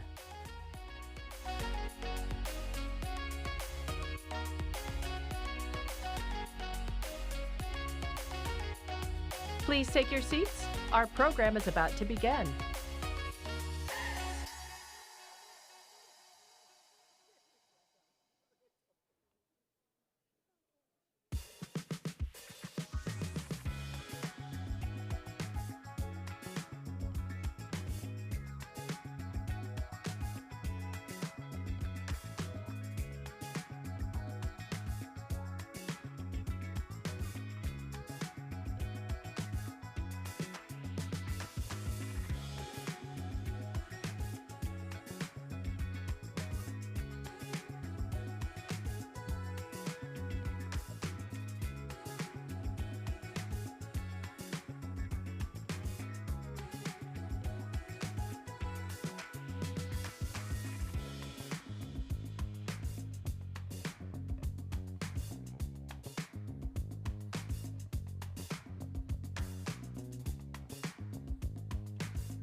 I thought I was going to be going out here. I'm glad you guys came out. We were trying to decide who's the next Alpha. Long time no see. Look, you got your water right there. Same water, I love it. I come from poor country. Anytime they give me water in the metal, I'm just like kind of crazy. All right. Welcome, everybody. I'm going to get us started here. I think some folks are still filtering in, but we have a lot to talk about in a short period of time and a terrific panel. I'll just introduce folks very quickly from far stage. Richard Culata from ISTE, Barbara Jenkins of superintendent fame, Chiefs for Change and otherwise, Calvin Watts, Gwinnett County, and Alberto Carvalho, LAUSD. We are here to talk about bright spots, things that are getting us and you excited about AI in schools and school districts. And at the risk of being Debbie Downer, I'm gonna just share some data that we all know, and I'll say the superintendents on this panel need no reminder of. This is not an easy moment in schools. These are tough days. Pew released a report last week. Nearly 60% of Americans have the point of view that K-12 education is going in the wrong direction. Less than 2 in 10 say it's going in the right direction. 70% of respondents say that we're not spending enough time in classrooms and schools on the things that matter most, and that is core instruction. 68%, so call it 7 in 10 teachers are feeling, quote, overwhelmed, and more than half of teachers are advising young people not to go into the profession. So some version of that maybe was always true, but these are heady days where it's not easy to be in schools. And, you know, from a recent E4E study that just came out, or is about to come out, I suppose soon, teachers are excited about these new capabilities. And Barbara will talk later about a point you made in our preparation. They're already there. They're using it. So at a moment that's otherwise dark, they are beginning to see some light in this technology. And so that's what we're here to discuss, maybe both of these things. What is promising, what is getting us excited, and what problem that is solving for the educator and for the student. And maybe I'll start, Alberto, with you, and then go down the line here on a first question of what is getting you excited? Where are you seeing traction with this technology, and what problem is it solving for you? Well, let me, good afternoon, everybody. Let me begin by, you know, the statistics that you read. Isn't that true about America? It's like 2/3 of Americans right now don't believe in a political system.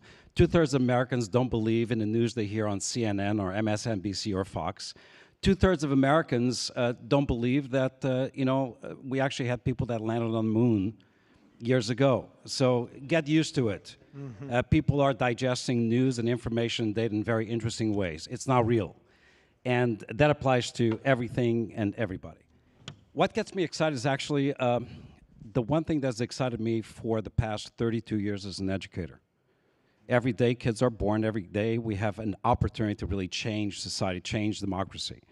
And what gets me excited is that I actually work in the one environment, despite the negativity, despite the challenges, despite the funding woes, despite the politics that surround education, I work in the only environment that actually sustains democracy, public education. Only agency in our entire nation where we actually have a chance of creating a more unified country through the power of education. And we are not only at an inflection point in our collective history, we're actually at an exciting point. You know, yesterday we rolled out here at ASU-GSV Ed, Eduardo, Edwina, Edwin, Ed, whatever you want to call it. Because whatever you call it, he's going to talk to you in 100 different languages. He's going to connect with you, he's going to fall in love with you, hopefully you'll love it. And in the process, we are transforming a school system of 540,000 students into 540,000 schools of one through absolute personalization and individualization. A tool that will meet you anytime, anywhere, 24/7, will adapt to the literacy level of your parents, will nudge, incentivize, reward, know you to a point that is unprecedented in American public education. First of its kind. The last thing I will say, what excites me, beyond the technology that no doubt we will speak more about today, is the fact that teachers, principals, public education is the institution. I believe public education and democracy are two sides of the same American coin. Screw one up, underfund one, and the other will pay a price. So I'm excited every single day we're going to a classroom with technology or not. That's excitement. I have 3 teenage boys as Ed available in New York City. Like wake-up calls and... Ed does everything. We'll wake you up in the morning, whatever language you want. We'll tell you what's for breakfast and lunch at school. We'll tell you how long the bus will take before it comes to get you. We'll remind you that as an 11th grader, it is time to fill out your FAFSA application, which, by the way, it's been an interesting rollout. will tell you and make meaningful connections if you're absent 2 days, but he looks backward at the past 2 years and detects trends in terms of attendance, and will connect you and your mom, dad to an attendance counselor automatically. Ed is not a replacement of anything. It is an enhancement that actually will create more opportunities and free our teachers and counselors from bureaucracy and allow them to actually do the social interactive activity that builds on the promise of public education. Our bright spot, Calvin. Thank you, Albert. I appreciate the level setting. Quite frankly, I think about this work, and I'm going to give you a date and see if anyone from Gwinnett County Public Schools, you cannot answer this question. April 23rd, 1635. Does anyone know what happened on that day? No? Boston Latin was founded, otherwise known as the oldest K-12 educational institution in the country.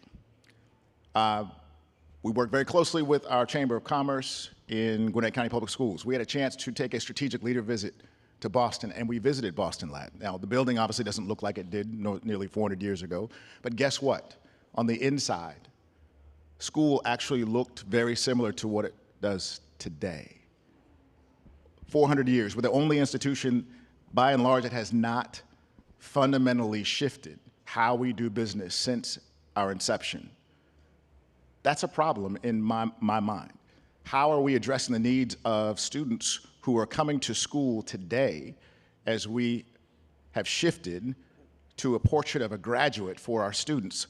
Answering the question that our teachers and our families are asking, what are the competencies, what are the strategies, what are the realities that we want for our children as they walk across the stage and leave us for a career, ideally? Well, we can now accentuate, we can accelerate based on our, first and foremost, this work called artificial intelligence. Now, I know there's a lot of pain points out there, but what we've been able to do so far is to build a foundation based on the tenets of core business of teaching and learning. We want our students to be resourceful. We want them to be problem solvers. We want them to be collaborative leaders. We want them to be capable to be the very best version of themselves when they graduate from Gwinnett County Public Schools. We can accelerate that learning through our AI initiative. We're doing that now. It's rooted in ethical behavior, which is clearly what we want our students to know and be able to do well. And I'm proud of where we are right now. We are not quite where we'd like to be. But as my parents said, we don't want you to be perfect, son. We need you to be able to make perfect progress. We're doing that now through artificial intelligence. I can't wait to unpack what's coming next. Excited about it? And I'll turn it over to you. Thanks. So a couple of things excite me. I have to tell you, first, it's an honor to be on the panel with my esteemed colleagues, but let me tell you what is exciting about what Alberto is doing in LA Unified. The K-12 engine, the vehicle, is slow to change and evolve. And in the short time span, as AI is moving forward so fast, LA Unified, under Superintendent Carvalho's leadership, has done something phenomenal that can be replicated. Everybody doesn't have to reinvent the wheel. It can be replicated. And what's exciting about it is the notion of children having their own individual assistant that's going to help walk them through. They can have their own ownership. They can have student voice in getting things done. That is so exciting. But LA Unified is the first to go out in the forefront and do something so incredible. Commend Calvin for his work in Gwinnett as well. That is exciting to me, because here's the thing. Across this country, if you saw the New York Times article, truancy is at an all-time high. Children are not coming. 1 in 4 children are actually too truant. That means 10% of their school days they are missing. We have got to have new ways of reaching and helping our children and convincing them that K-12 education is for them. And K-12 education is the linchpin of our democracy. We have to have an informed citizenry. So I'm excited about what it means for students. I'm also excited about what it means for the adults, if they will be adopters. We have to deal with adoption. But for a teacher in a school, let's say there are 2 teachers here in the middle school, and this teacher leaves work about 3:30, 4:30 after the students leave. He's there for about an hour, and he leaves hands-free. He goes home. He has a life, and he's pretty confident he's doing what he can for each of his children's individual needs. This teacher's leaving at 6:30 with a book bag full of papers to grade, and this struggling guilt that somehow he may have missed meeting some of those children's needs. This teacher has an automated assistant who takes care of the mundane work and helps him stay on top of the more important things that he should be spending his time on. And this teacher does not have that kind of assistant. AI can be such a tool for our teachers. It can help us recruit and retain talent in our classrooms if we will partner and convince them that it's going to be an assistance to them and not a competition. That excites me about the potential. I'm excited to be here with y'all. It's great to be here. And I will say, if I can add to this, it's great comments that we've heard here. I'm excited about what history teaches us about the moment of innovation that we're in now. And what I mean by that is, I spent my whole career studying how innovation happens in large, complicated systems, aka bureaucracies, right? I've looked at that, I've looked at when and where it happens, and there's an interesting thing that you see, and this is completely consistent over many, many years. You see that after a moment of trauma, of great disruption, there's a bloom in innovation. We have just been through the most traumatic experience, I think, in most of our lifetimes. Hopefully, for all of our lifetimes, we've checked the box in going through this COVID experience in learning. And what we are starting to see now, true to form, is this bloom of innovation that happens after that. Because during those moments of trauma, of transition, of difficulty, you are forced out of the patterns that we fall into, right? And so pre-COVID, if I had said, hey, let's try to think a little bit differently about school schedules instead of maybe having everybody do everything, or maybe let's think about how we could bring in experts virtually to engage, or maybe let's think about using a tool to be a coach for students, I would have been laughed out of the room, right? But now the conditions are set for us to have crazy ideas. And I mean that in a good way. The conditions are set to be able to propose things, to be thinking about things that would never have even been able to be brought up before. And that's really exciting. Let me add one more thing to this, which is, while I think this event here, and this is a little risky to say this at ASU GSV with Air Show going down the road there, but there's a lot of excitement looking at a tool and an app. And there's some great tools and apps, and we're excited to see the ones that are coming at ISTE. We created one called Stretch AI, which is specifically for educators. It's a tool to help coach educators. So there's some good apps and tools.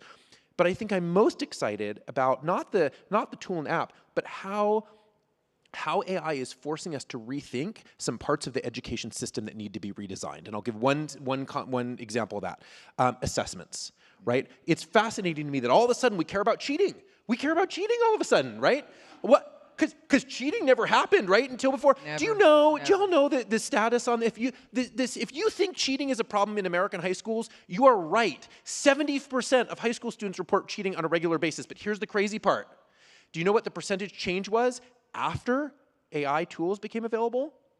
0. The amount of change did not change at all, the amount of cheating that was happening. So now we suddenly care about it. But by the way, if you want to do stuff about cheating, there's lots of things you can do to reduce cheating. There's lots of culture things you can do. But access to or removal of access to AI tools makes no difference on whether cheating is happening. And what the big difference is, you want to know the big difference? You actually change sucky assessments. Your assessments are bad. If you're having cheating, you have to build better assessments. And so what I love about this moment that we're in is that we are able now to finally think about, we have this permission to think a little bit differently about maybe how we do assessments. Could we do it differently? Are there tools, should we require AI to be able to help us do deeper assessments in the same way that we now require calculators in math?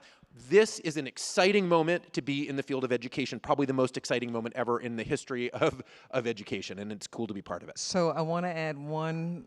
You can clap for that. Clap for that. Thank you. Come on. Everybody's clapping. Don't encourage him. So I want to add one tenet to what you just said. So it took something like a pandemic for the adults to shift because we are very slow moving, and it's generational. School boards, teachers, administrators, it's really generational about how quickly we will move into technology. But I would submit to you, our students were way ahead of us. It didn't take a pandemic. I told you on the call, teachers are saying it's called ChatGST or something like that. And students were all over it. They were using it long before because they're digital natives. They're going to use it whether we get it together or not. They are all over it. It didn't take a pandemic for the young people. Yeah. It's the adults who are slow moving. Let me, Calvin, I was going to throw this to you and Alberto. What's exciting about what you both shared is that you're actually doing something. And school systems are not famous for doing things. They're famous for waiting for things to be done. So I wonder, like, what is the theory of change here? How do we get this going? How do we, is it top down? Is it bottom up? Is it a combination? I think it's a yes and. Every school district is not created equally. We know that. In Gwinnett County Public Schools, we knew when I returned to Gwinnett County Public Schools in my current role, I did ask a question. I asked the question, how many people want to improve? So I'll ask you, raise your hand if you want to improve. Every hand goes up, generally speaking. And I follow up with this question. Raise your hand if you enjoy change. Exactly. The same rule applies every time. And the inconvenient truth, as you all know, we cannot improve unless and until we change. That value proposition is disheartening to some. It's exciting for others. And it's a death knell to others because people have used public education in one way for so long. I'm simply saying this.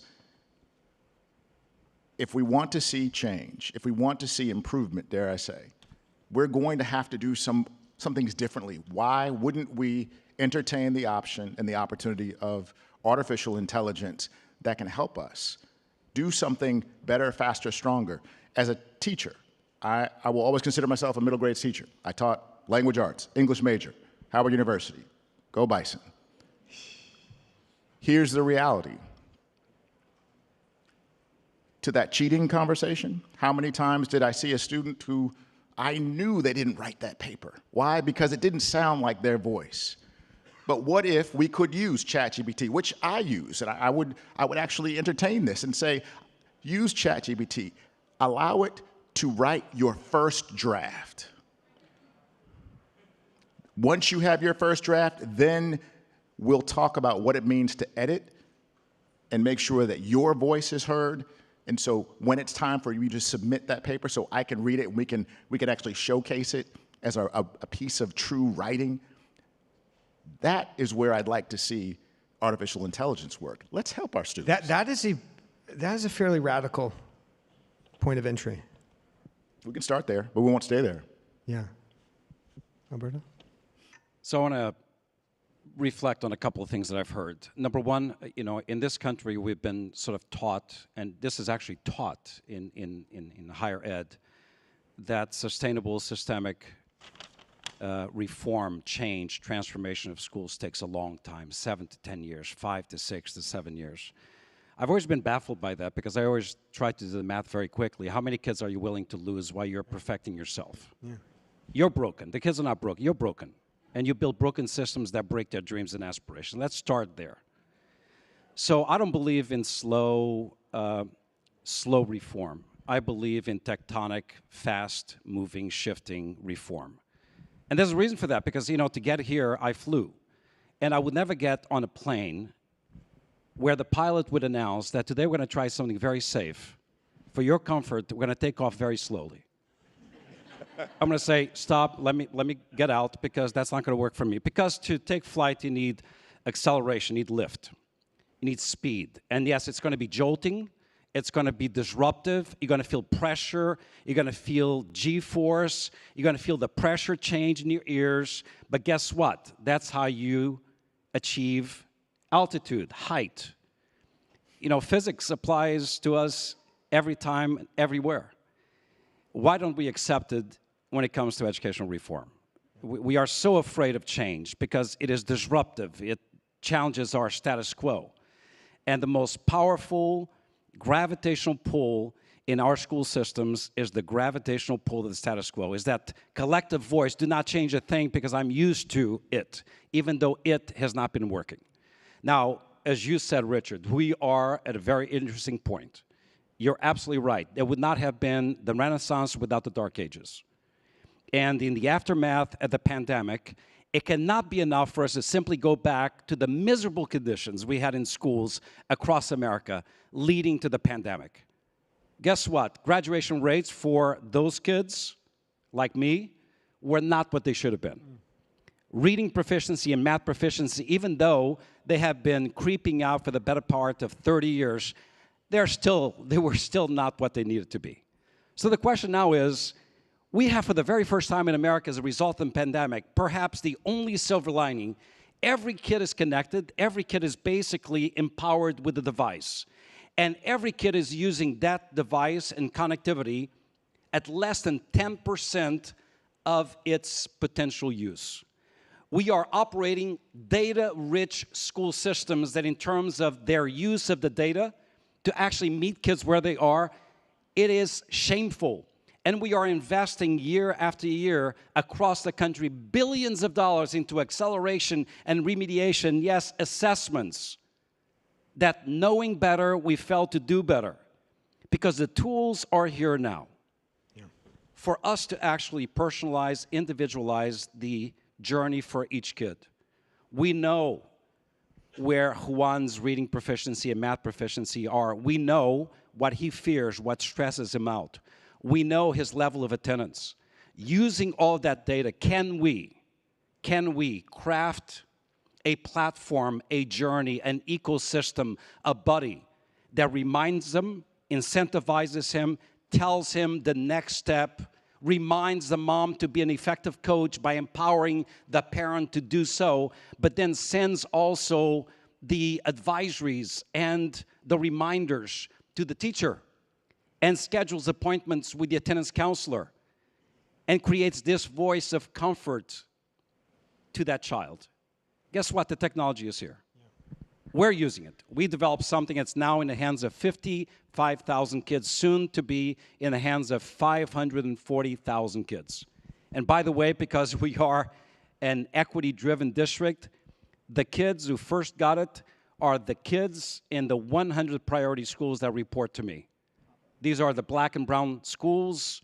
These are the schools with the highest levels of poverty, highest levels of kids who are English language learners with the highest percentage of disability.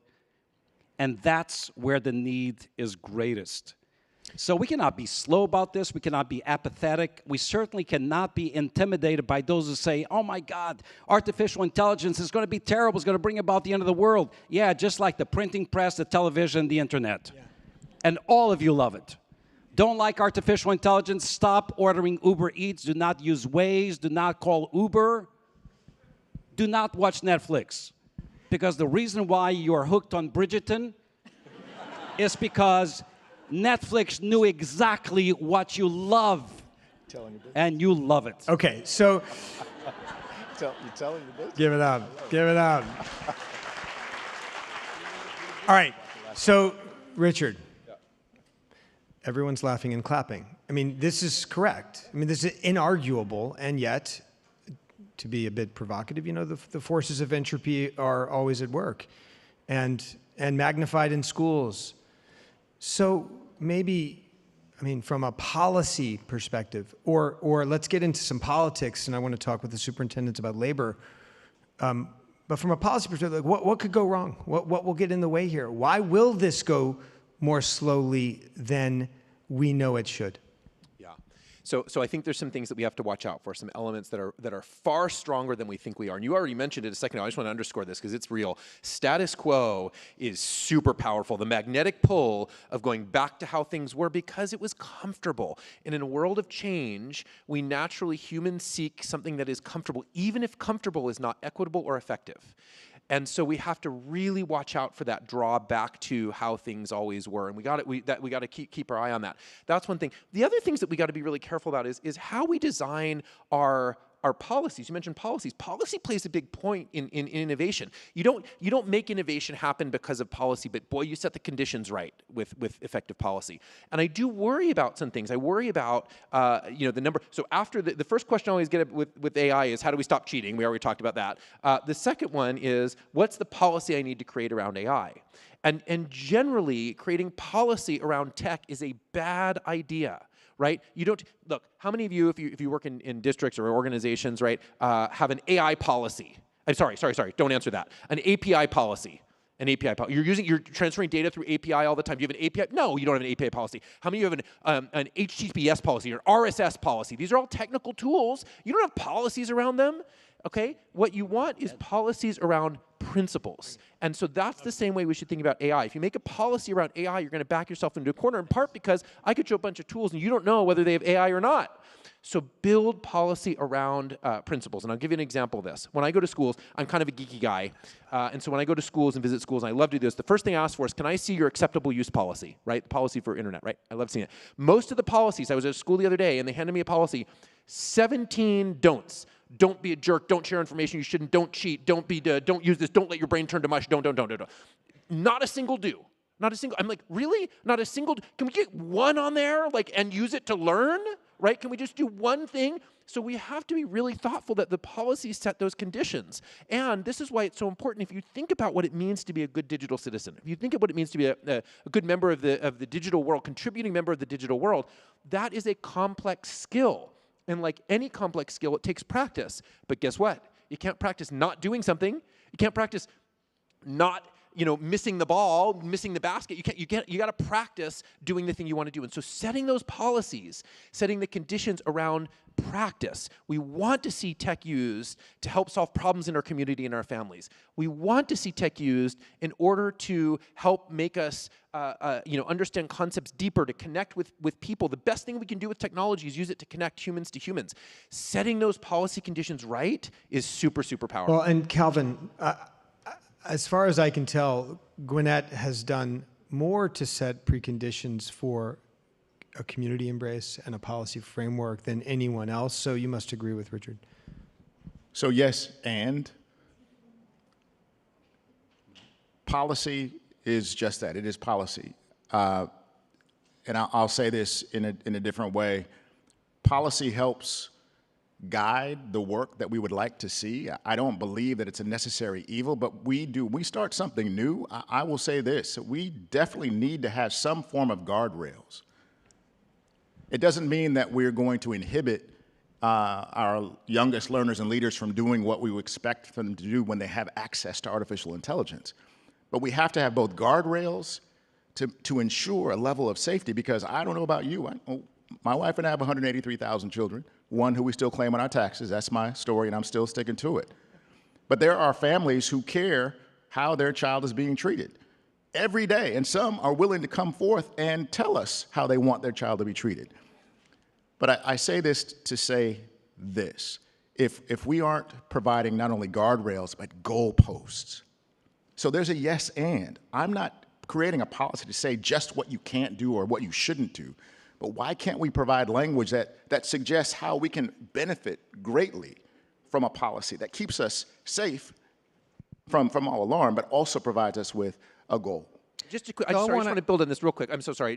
I think it's so important when we start the policy, just watch the number of your policies that start with a negative, right? Watch that when it starts with, well, we can use AI, but blah, blah, blah, blah, blah. Just start with that positive, and it makes such a big difference. And by the way, he's not bragging enough. He has a framework for AI that was created in Gwinnett schools, which is you find it, go take a look. It's awesome. So if you want to see what good frameworks look like, go check out what they've come up with in Gwinnett schools. I want to be careful around this notion of policy, because in some districts, policies move so slow.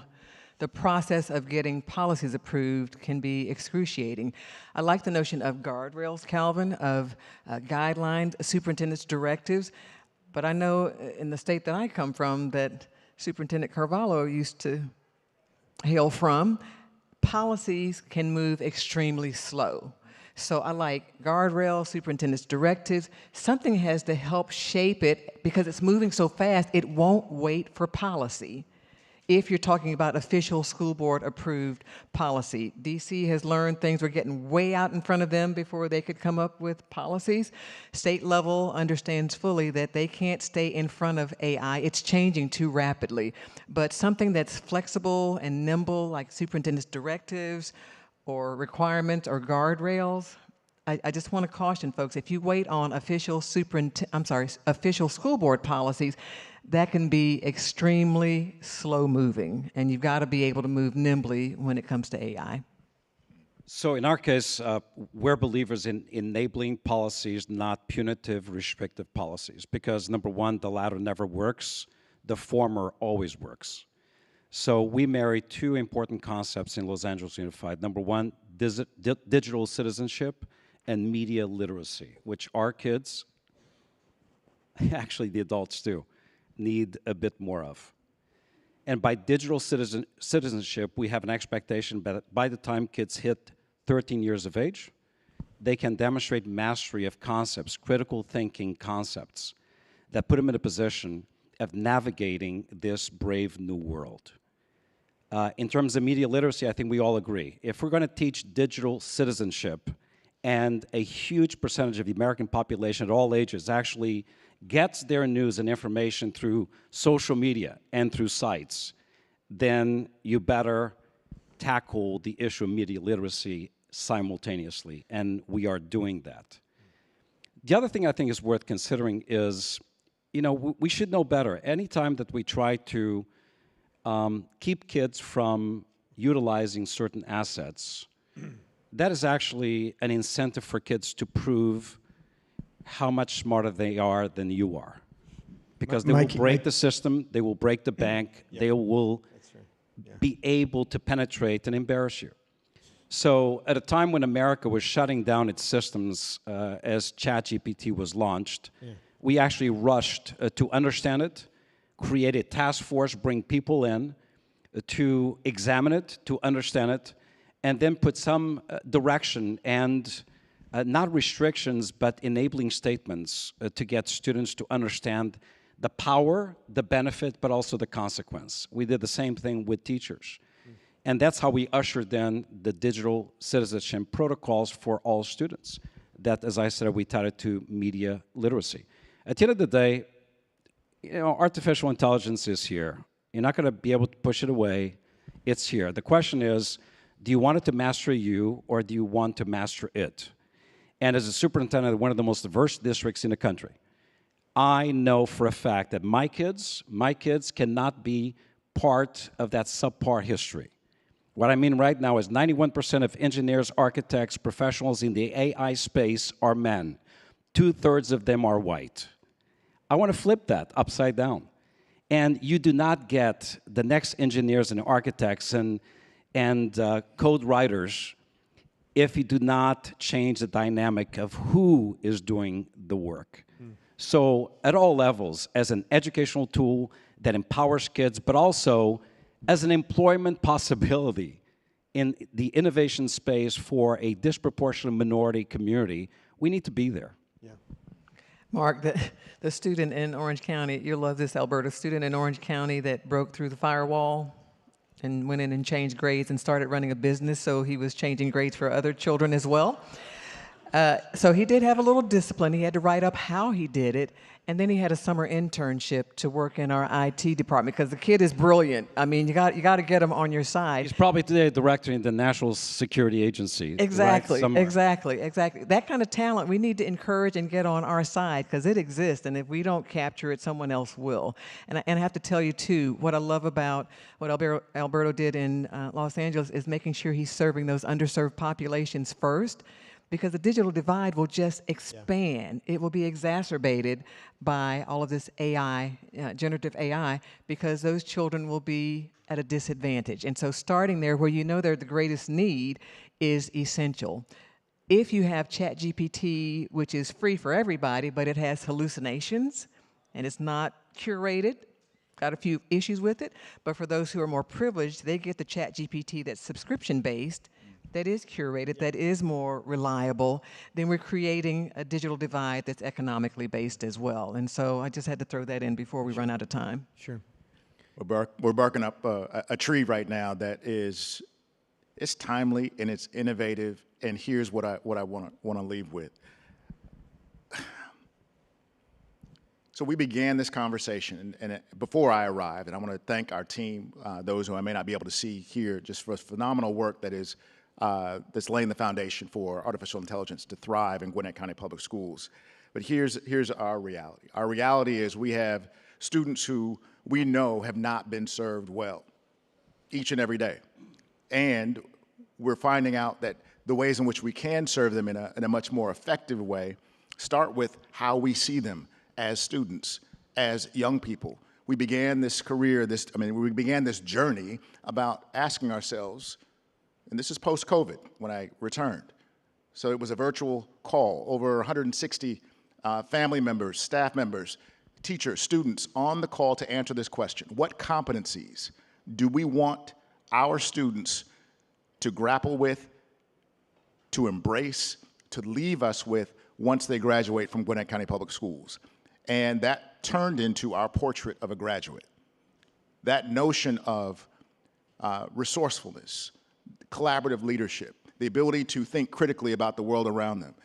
Once we set that base, this framework, this AI learning framework, allowed itself really to take hold. And what do we mean by that? We started with ethics. The question that we often ask, for those who were in GCPS, you know this. Just because we can, does it always mean that we should? And we better keep asking ourselves that question. Aside from that, computational thinking, data analysis, all of those skills we want our students to know and be able to do, that can happen and it can be accelerated through the work of artificial intelligence. We're excited about the journey that we're on, and we only are limited by what we are not willing to do. So appreciate that time. Thank you. All right, we're getting toward our end, and I'm gonna ask in a kind of an explosive question to round us out here, and it has to do, on the list of things that could go wrong or the constraints that we have. We are watching other big parts of the economy, and you had a front row seat to this with the Screen Actors Guild strike, that are threatened here. So obviously we want to avoid that scenario. We want tools that are for and by and of the educator, but there's a playbook and there's a framework, another less good framework, that is threatened by these tools and by the people who need to be using them and benefiting from them the most. How are you experiencing that? How do we avoid that? And this might be our last conversation here. Well, I think there's always the possibility and the chance that there will be some degree of opposition to the innovation as a result of misinformation, lack of awareness, or to a certain extent, some legitimate threat to the kind of work that somebody in our school systems currently does. So it's on us to actually paint the picture and tell the story of the benefits associated, not as a replacement tool, but actually as an assisting tool to the work of teachers, counselors, school psychologists, psychiatric social workers, and a powerful tool of assistance to students and parents. We're in the process of doing that. And Ed, as we launched it, is a tool for parents and students. Does not interfere with the work of teachers. At some point in the future, through the collaborative work with teachers, and I think this is the game changer, we can open new doors and windows for teacher collaboration, for lesson planning, aggregation of resources, pacing guides, liberating teachers from the bureaucratic work associated with that, allowing teachers to actually be more free to be that powerful social agent in a classroom, to dedicate that personalized attention to students, to differentiate the instruction. That's the picture I want to paint for our workforce. So it does not have to be explosive, but yes, I mean, you mentioned a strike that really touched the core of replacement. Yeah. If I'm going to use your face, your voice, your words, your work product, and I can use that and replicate a sequel to it, that's going too far. Yeah. So that should not be happening any more than we should be replacing or attempting to replace the all-important social, interactive nature of what a teacher does every single day in a classroom. I want to make sure we're very careful about student data safety and keeping them protected from predators on the internet. I want to make sure they're kept safe. I also want to make sure they're not so isolated that their social emotional needs are not taken care of. I think that's critical. Yeah. I'm going to build on what Alberto was saying, which I think is really, really critical. I'm going to ask this as a challenge. And the challenge is this. What is the value of being human in an AI world?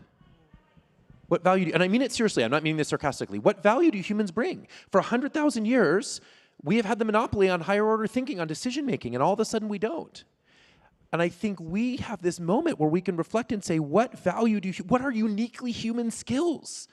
What are skills that should never be handed off to AI? I don't think we know yet. I think that's why we're so threatened. That's why we're having these workers striking because only you can do that because it's doing it better than you can and a lot cheaper, right? And so it means that we need to ask, what are the things that we should never hand off? There are uniquely human skills. I'll let you think about what those are. For me, I think they're things like discernment, recognizing what's the right path forward, creativity, curiosity, love, civility. We can talk about what those are, but when we know what those are, then we can start to design schools around doubling down on those uniquely human skills and really making sure that's the core of the learning. And that's awesome, but we have to first know what uniquely human skills are. And that's our challenge right now. Quick final points. Alberto? My quick final point is, look, we're talking about the possibility of the future. The future is here. The future is now. We know that as a result of the pandemic, looking at NAEP scores alone, we lost 30 years of math gains, 27 years of language arts literacy gains. Any one state's accountability measures for proficiency in reading and math that declare and easily show 6 to 7 years of learning loss. And those who choose to ignore or deny learning loss, that's a disservice to our kids. It is true. So the question is, you have tools available to you right now that can actually be a part of a solution to accelerate learning, accelerate kids towards their full potential, while simultaneously bringing in their parents in whatever language they speak. We have tools right now that can personalize the journey.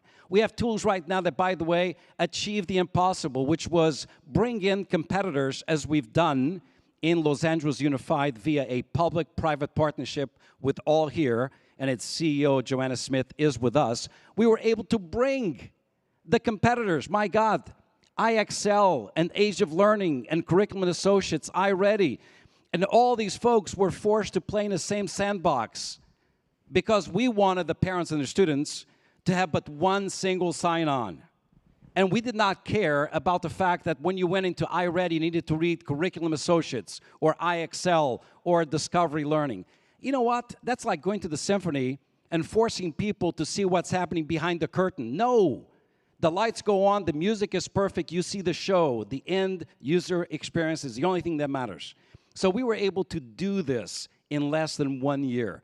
Just imagine if the entire nation actually dedicated the resources to make this not a possibility, but a right for every single kid in America. The resource is there, the knowledge is there, the engineering is there. This is no more a skill set deficit. It's not that we don't know how to do it or how we should do it. It's a will set proposition. We know what works. We know what can work. But do we have the courage to actually enable it? And the day we transition from skill to will, we solve the problem of America's children. I shared some sobering data up top, and we'll close with this. 13% of teachers say, no way am I ever going to use this in my classroom. The rest of teachers are ready. That is what they are telling us, and they're very fortunate to have your leadership. Thank you very much. Thank you.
Please take your seats. Our program is about to resume.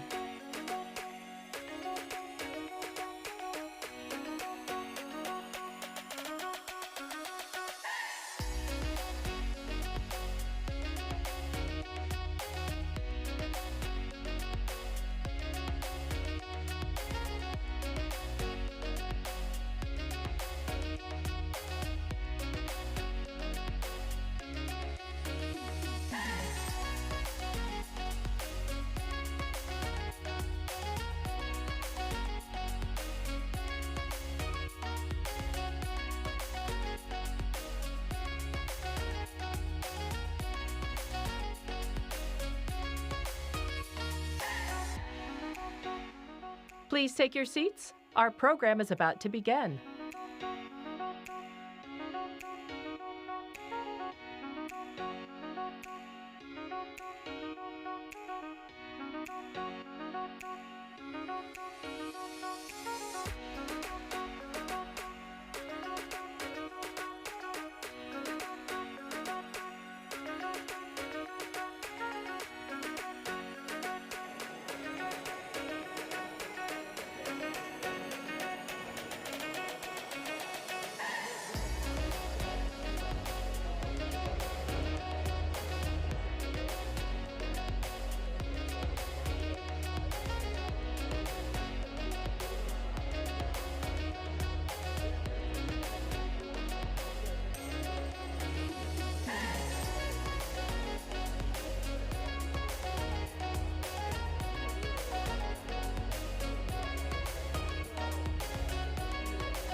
Good afternoon.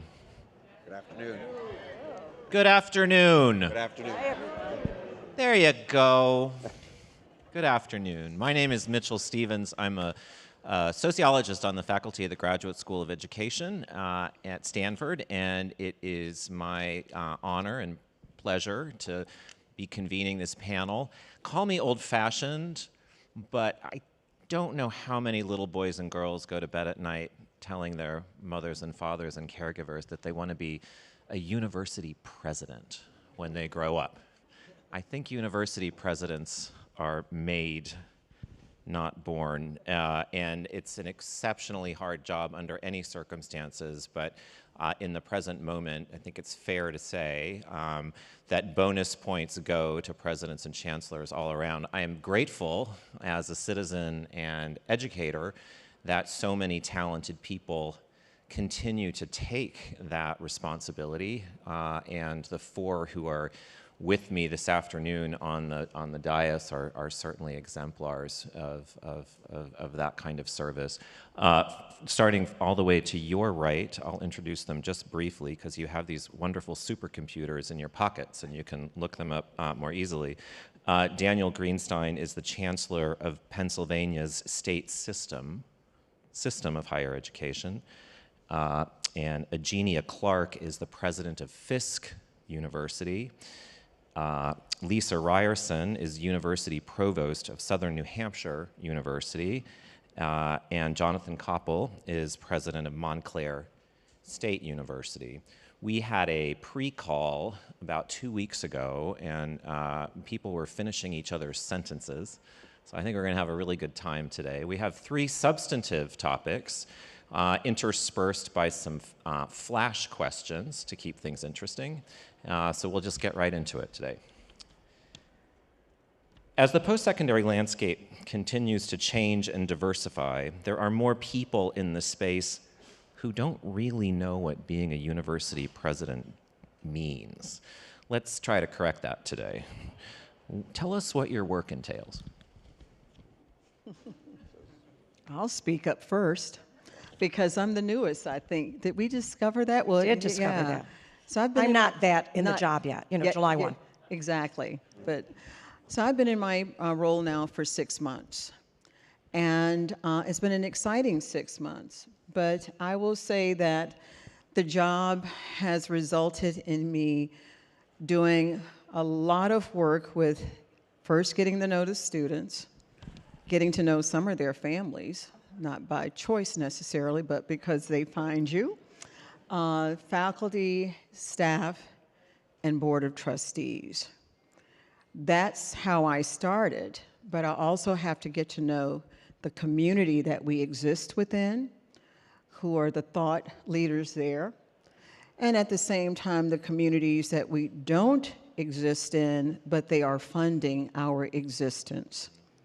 So all of that to say that you have to be a master at really learning to engage with an extremely diverse slate of constituents. And I do mean very, very diverse slate of constituents. I'll just add a little bit to that. First of all, it's great to see everyone, familiar faces, and then some who are new to me, so I'm glad that you're here learning about our work today. Jeannie, I think you really summed it up, but other things I would say. To be a college president is to be the chief steward of a mission of an organization. To be a college president is to be a leader of people who models radical collaboration and a driver of action to be sure that the outcomes are clearly outlined in a plan and that we really help an organization drive to that as well. And a lover of learning. So, first of all, it's Copel. It's okay, rhymes with hotel. That's my little device. So let me say what it's not. I just read this thing on the airplane flying here, so now I'm revved up. This idea that the university president is external facing and you're this little fundraising muppet that doesn't have anything to do with what's going on campus is the goofiest characterization of what a university president is that I ever want to read. It's true, to a genius point, that you have to deal with many constituencies, and many of them are outside the university. And of course, that includes people who you want to give money to the university, alumni and other donors. But in the case of public universities, a big part of that is legislators and the administration, and there are a whole bunch of other people outside the university that you are responsible for interacting with and representing the university to. But as far as I know, every president that I know, and by the way, maybe I wasn't a little kid, but I wanted to be a university president a long time ago. You spend a lot of time... That's a whole nother story, Jonathan.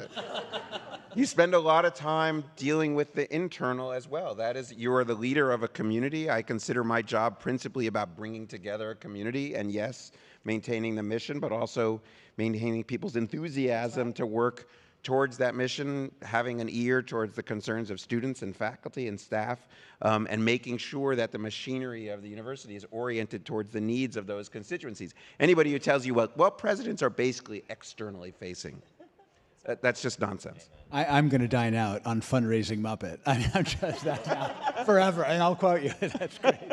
So I'm actually a system head, which is, these jobs are super hard in the way that they've just described. System head, we have a lot of time to spend on the chaise longue, which is good.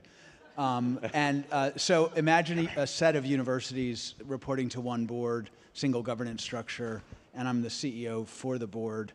I guess the president's report to the board through me, if that makes sense. But the roles are in some ways very different. It's more of a sort of a policy facing. So I would say, strategy planning and execution of initiatives that take place across the system, which is really about creating a policy, budgetary, shared services and incentives environment to get universities to move in a direction that the board prioritizes.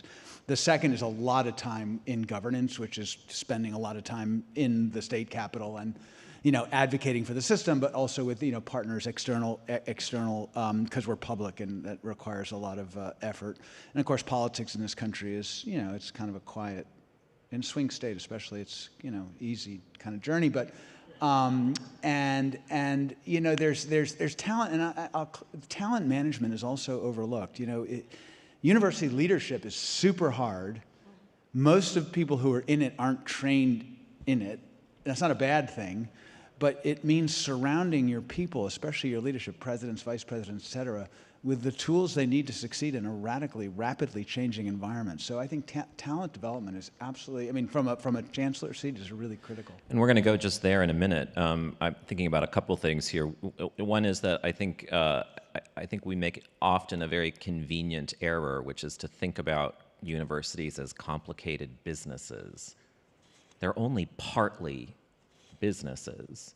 They're also civic organizations, government agencies, families, recreational facilities, volunteer organizations. And so leaders of these organizations, I think, don't do well if they just presume that at the end of the day, these organizations are only or even primarily businesses. The other, a big signal that I tell my students that they know that they're in a university and not at a corporation is it's very hard to get other people to schedule meetings when you want them to.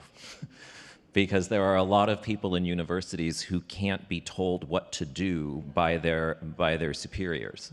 So a good mark that you're in a college or university is you spend a third of your time scheduling. So I think it's funny you said that people think they're only businesses, because I actually think more often than not it's that they forget that they're businesses at all. Oh, Just interesting. going to jump in with that. Interesting. Go there. So I'm with them. It's that we're running an enterprise that has to survive, right? It turns out that whether you're a nonprofit or profit, you have a payroll and the revenue ideally exceeds the payroll, or you've got some serious problems, and people forget that. That sort of overwhelms anything else, regardless of what the issues are, whatever. That you've got to make this complex. In our case, Montclair, even though you haven't heard enough about it, working on that. It's a 23,000 student, 6,000 employee thing. It's a $550 million a year enterprise that has to work. And while we can talk about education and values and all that sort of stuff, which are super important, at the end of the day, it's our jobs to make sure that that enterprise is solvent and run responsibly, not just this year, but for the next 5, 10, 50 years. And that's important because our learners, we owe them our ability to operate with the best business practices every day. To your point, Jonathan. And it's not just for the current set of learners or faculty and staff, but the future. So our missions obligate us to work with, I believe, with best principles of business practice. And I would just add to that the reason that this is a business enterprise is that the product we're putting out there is expected to impact workforce development, workforce opportunities. So all of the elements that we're describing is expected to have an outcome. And for many, that outcome is what is the impact it has on our communities, and in some entities, what is the impact on workforce development for our communities? And just to give you, the leadership, going to talent development, just real quickly. This is very fresh for us. We're appointing a new president, and we've just revised some of the questions that we ask so that we get it. The awareness. If a president can't pressure test the numbers, it's not going to work. So questions like, what are your acquisition costs on average, and how long do you have to keep a student in order to return that cost is not an insignificant, or, tell me about how you optimize your financial aid for enrollment and or revenues, and how. Unless the president, it's to the point about not being externally facing and simply a fundraising muppet. In these enterprises, some of which are fragile, some of which are growing in kind of unpredictable bursts, there's a degree of the leadership has to be present, and has to be present in a way that can be a thought partner with, and frankly, call bullshit on other leaders in the organization. You don't need to know the portfolio, but you have to be able to pressure test what you're hearing, because the choices can be wrong in a way that's devastating because of the fragility. Flash question. Do you have the power to substantially change your institution's strategic plan? Yes. Yes. Yeah. Yes. Flash question. Then what's the wisdom? Should you? Another question. Mitchell, are you thinking this panel has just gone running? Hey, peer review, man. Do you have the power to speak out publicly on political issues of the day? I have the power to do that, but I have the judgment to not. That's right. Hear, hear. It's that power wisdom thing again. Let's go into the this people business part. So with all the emphasis on technological innovation in higher education, anyone been talking about AI in education lately?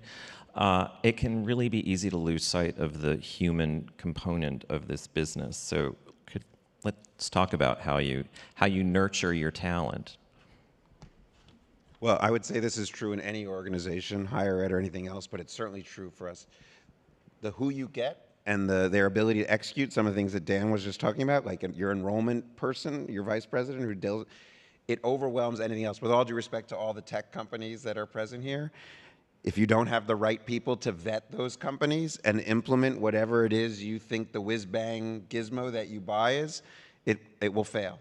Like, it doesn't matter. It will fail. So getting the right people and the right people at the right moment, supporting them, making sure that you're getting feedback on the people you have so that you know what's going on in the organization, that's everything. And I find that that's the most challenging part of the job, is that it's people, people, people, and there's nothing that has a bigger impact, positive or negative. Yeah, I mean, we're in the people business, right? Students, and we're in the workforce business, to your point, Eugenia, earlier. So for me, it's about people, but it is about making decisions every day to know our people and we talk about upskilling our skills first, to be sure we're practicing that within our own organizations and investing in our people. It's really unique where I'm at. I'm at Fisk University. I don't know how many of you have ever heard of the institution, but I'm a very small HBCU. As a result of that, we have an enrollment of about 1,000 students. The capacity may be for 1,200. Our culture and our environment is intimate. And when you talk to the students at Fisk and ask them why do they select this institution to be a part of, they're coming for the culture.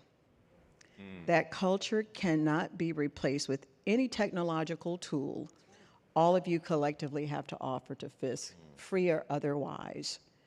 So our jobs and our roles and responsibilities as presidents is understanding those who choose to come to us, because that's hugely important right now when we're reading about an institution of higher learning shutting down more frequently than I had ever imagined I'd be reading about in my life. So my role as the president is to protect. It is to protect the culture that has sustained the institution for more than 155 years. That is a challenge. That is a challenge when I come to a conference like this and every technology VC and vendor has sent me an email looking for a 101. Thank you, first of all, for reaching out. I'm so flattered. But I'm also very mindful that when I get back home, nobody wants to hear about my conversations about that. Because the one thing I'm tasked with this very unique institution and this very unique student enrollment is that I'm tasked with protecting the culture that has allowed it to be sustained for more than 150 years. And go ahead. I was going to ask Eugenia just to follow up on that a little bit, because it was so beautifully said. Being new to Fisk and coming from another sector, could you talk about some of the things that are similar and different in this new context and this new role that you have? Yes, so priors? what is similar is that we have integrated the tools, AI and others, into elements of our curriculum, but it is not replacing what is crucial in our curriculum. So for instance, we have a significant interest in programs that are historical to Fisk, such as social justice, such as African American modernism and art history. Those are very unique. We can use the technology for the preservation of the historical elements that allowed that to be our foundation, but we cannot use it to replace it doesn't replace a real conversation that students and faculty have with a Diane Nash. It cannot ever replace the ability to stand in the Carl Van Vechten Gallery and to look at an original painting done on the campus of Fisk University by Aaron Douglas. We can portray that to everyone here in this room, but that level of engagement that our students come to Fisk for is still person to person. It's a part of their people and people leadership development, because we deem that to still be important. I just to build, the culture is such an important issue, and it's something that presidents and leaders need to be super attentive to. Culture, to me, culture will shape the contours of what change is possible at what pace within an institution, and it's radically different place by place. I'll give two examples of that. One of them is, I'll brag on Southern New Hampshire, which is something I'm not used to doing, but thank you. So I'm sitting in a meeting with faculty at Southern New Hampshire, and we're talking about data and their use of data in their work, advising students. And I'm fully expecting, the response that I have had often was that, the fear of being supplanted by the data and the technology. And the faculty are like, no, it enables me to do my job better. It enables me to engage more deeply. And I had to actually call timeout and remind the group that it was a group of faculty and that this was not the expected response. And this isn't anti-faculty, it's just, it was a profoundly different culture.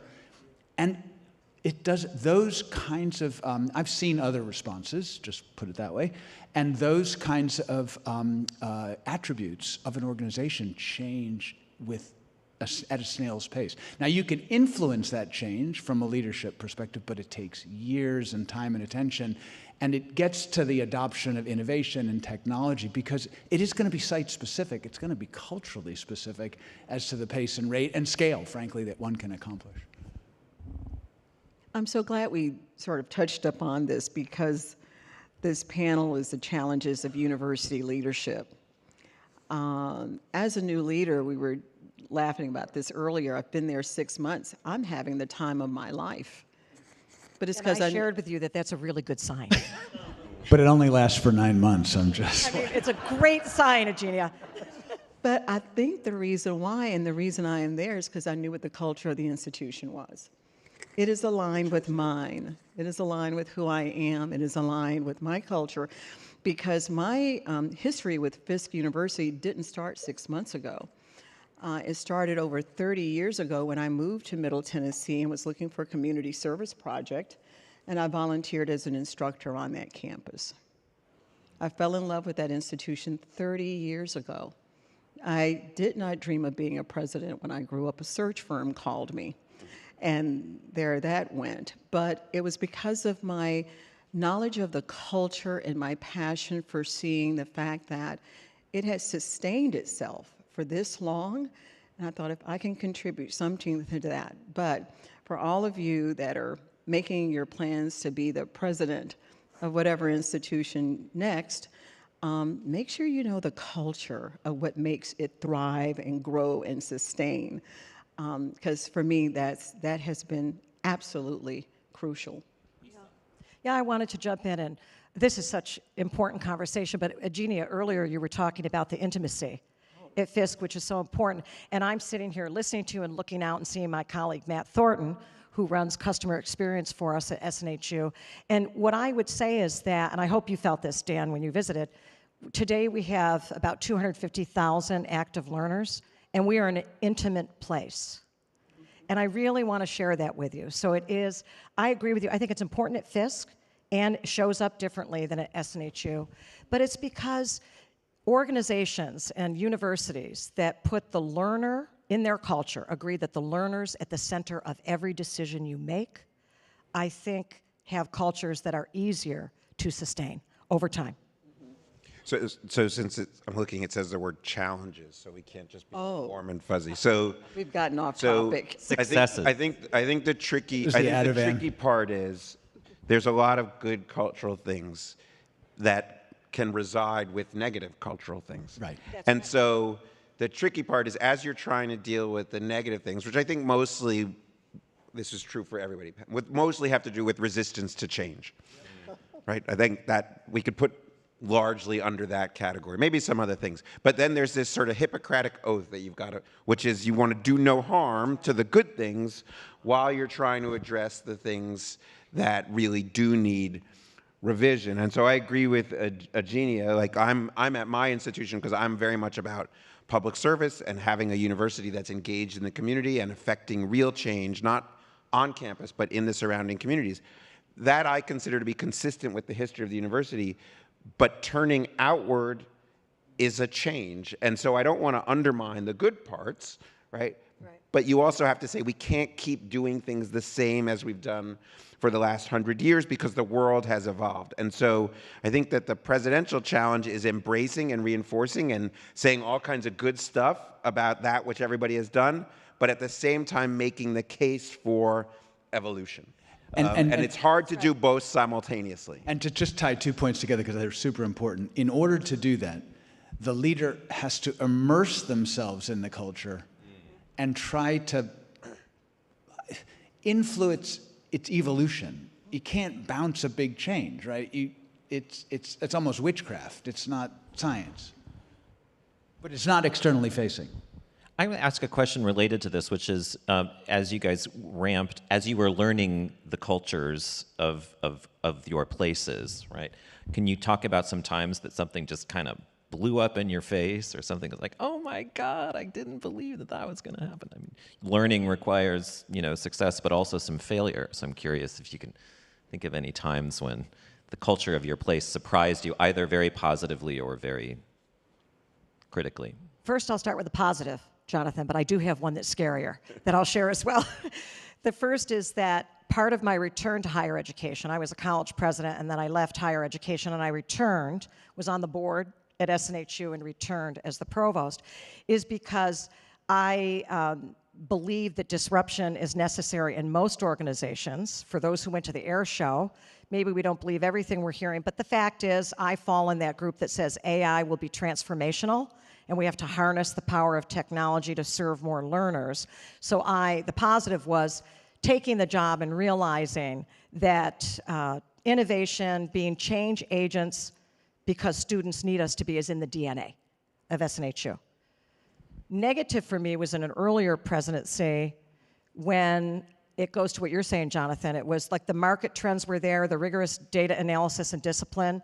I was both an undergraduate student, returned to serve as the president of my college, and co-education was what had to happen, but that drove very counter to the culture and the values at Wells College. That was really hard. And I knew that I had to lead the right decision, even if it meant that it was going to have difficult consequences for me. That's what you're saying, I think. I guess the things that surprised me, I'm not going to be specific, but the things that, when I'm surprised, it's you have to recognize that the industry and the employees in it are really experiencing a sea change, and they're afraid. That's right. And the resistance to change is deeply, deeply, deeply emotional. I mean, you don't come and work in public higher education because, you do it because you believe in the mission. And the world changed around folks who are, of a certain age for no doing of their own. And I think it's really important to remember that those responses, which can be insane or, in some ways just where did that come from? Or you realize where it's coming from and you have to listen you have to let people express and figure out how to channel that energy into something which is constructive, which is not always possible. Although it's funny, because I would say one of the most surprising things right now is the degree to which that is not the attitude. That is to say, how many, we're all here, the world is changing, tomorrow's going to be different, oh my God. Yes. And then if you go to a campus, people are like, no, it's pretty much the same way, it's all good. I'm good, I'm good, tomorrow's going to be there. And the sense of urgency that the whole world is reinventing itself, that's not what I But when the leader comes along and tries to do something, all of a sudden that change resistance comes out of the woodwork. And yeah, but that's because they like, why are you making me change? This has worked well for the last 50 years. So it's not like this sense of fear and we better do something or we're all going to die. It's actually more just like, dude, what are you talking about? Yeah, you got to come to Pennsylvania. But that's where you pull out the evidence. Yeah, well, right. The marketplace matters. You tried. Well, here's one index. When I go to academic conferences and also when I talk to my colleagues back in Palo Alto, I ask them if they've heard of ASU GSV. And if they haven't, I say, just Google ASU GSV, right? And they'll Google it, and I can watch their eyes. You know, here's the laptop. I can watch their eyes, right?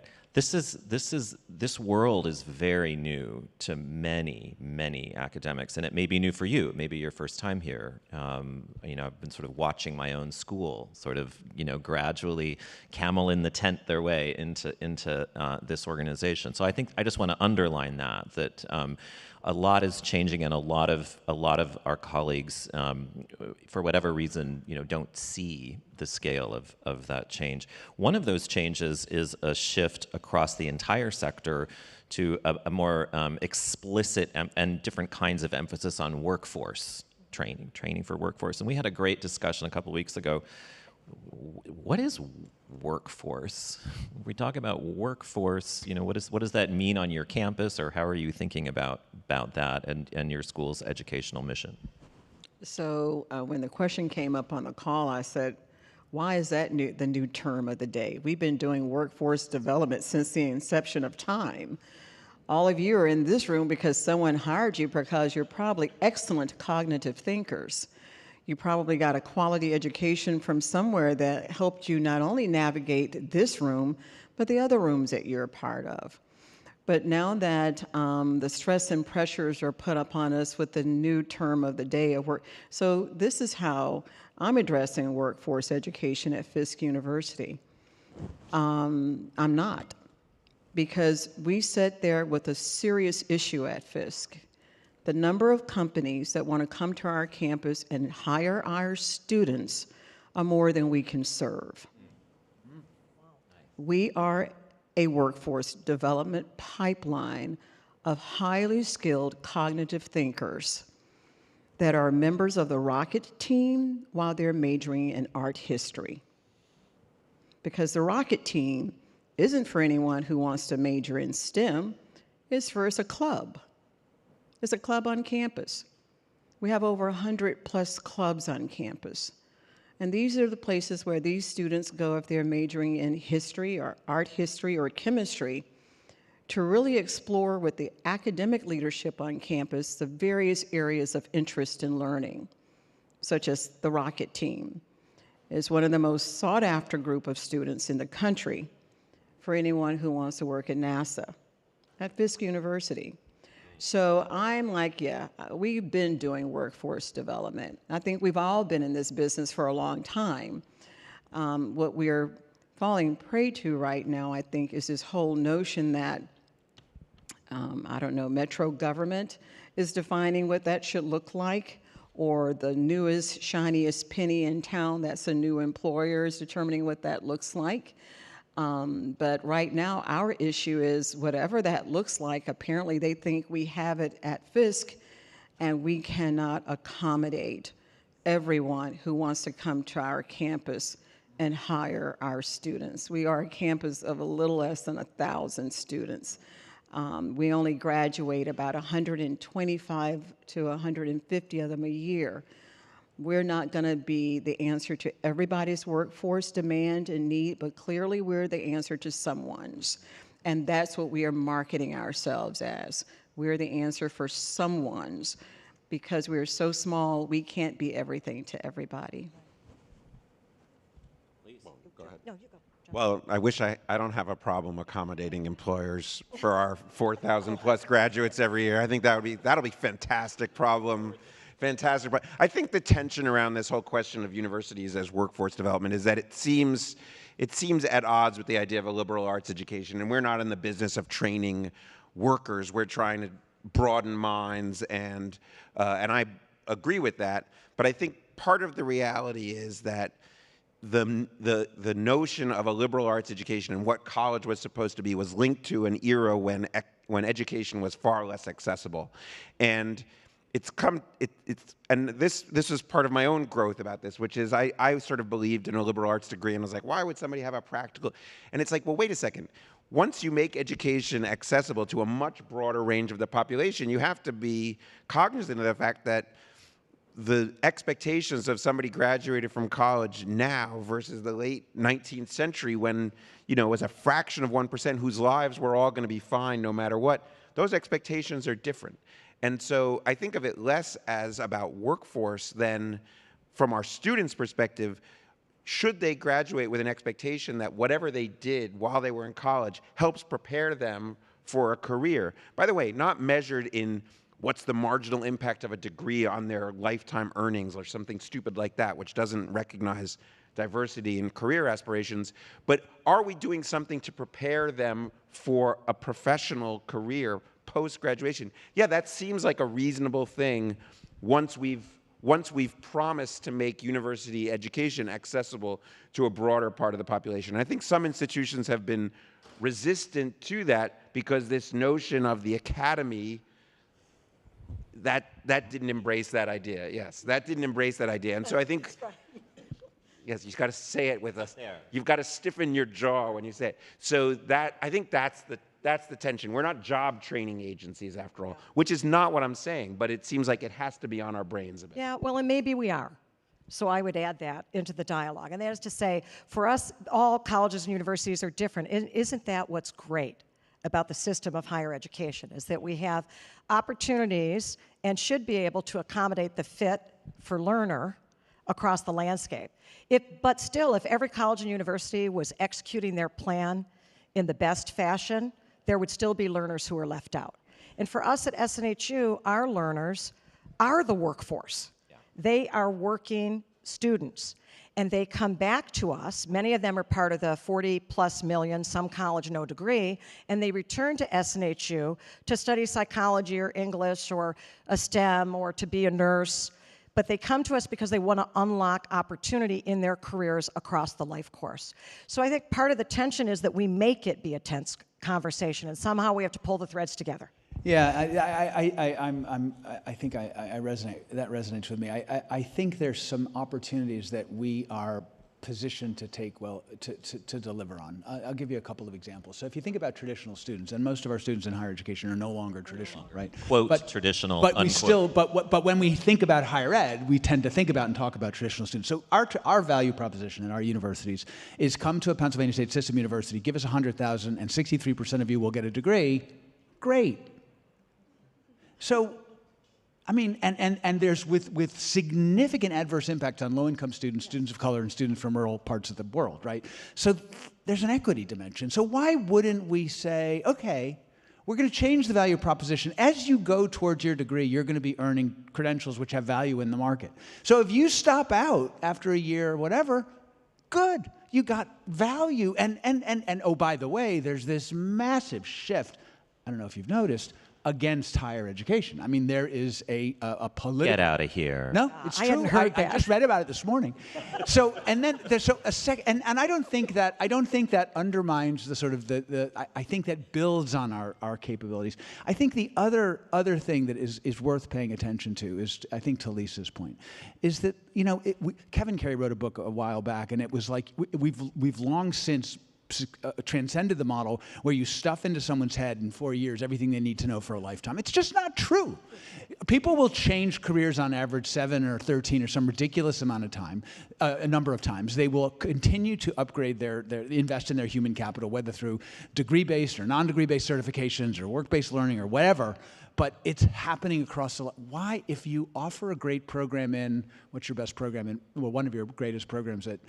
Well, they're all good. Whatever, they're all good. I mean, I've heard about the Celtic poetry. If you offer a great Celtic poetry program, why wouldn't you, provide opportunities for adult learners to come back, up their skills in Celtic poetry, and then go on into the UN and become a translator or whatever they do?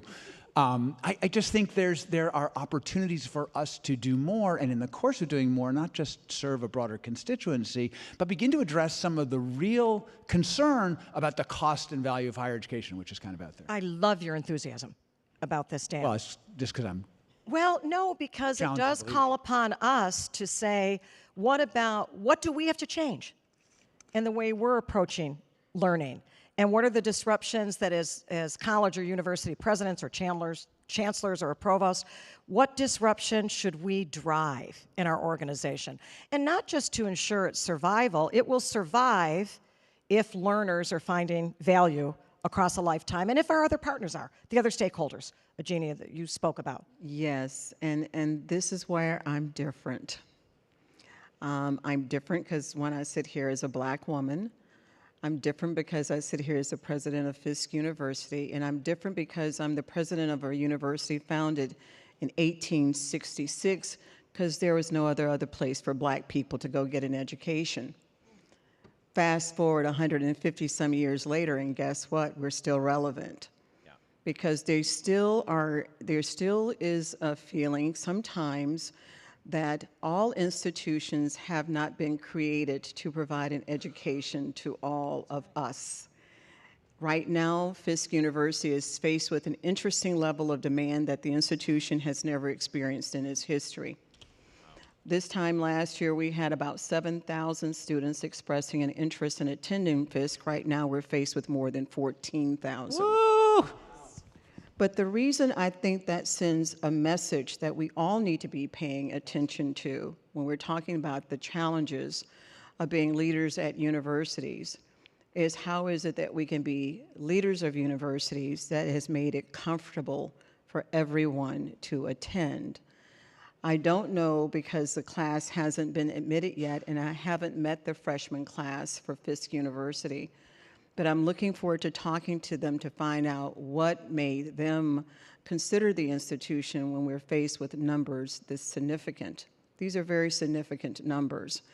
So how is it that 150 plus years later, an institution where his motto is, our sons and daughters are forever on the altar, but that's still true today? So can I just add, because this gets to such a critical point that doesn't get, there's so much attention on Harvard and these elite universities, and it's not where the action is, right? So Montclair is one of a handful of majority-minority institutions that is also an R2 research university, and we are investing every nickel we can to grow our capacity to have minority STEM graduates. Even at a time of fiscal stress, we're building a interdisciplinary science building because we are out of classroom space. Because if we don't succeed, the equity gaps and the wealth gaps will not be resolved, no matter how you tweak the admissions of elite universities. So we have to make these things work, and that's why I did want to be a university president when I was a kid growing up, because I thought you could affect change that way. And we have to move beyond the access dialogue, is really what you're both pointing out. It's about degree attainment, credential attainment with equitable outcomes across our populations. And that's our job. I want to thank you personally, not only for your great intelligence, but for the optimism that you bring to this conversation. It doesn't feel like a very optimistic time in higher education often, but boy is your enthusiasm infectious. So thank you very much for your contributions. Thanks for having us.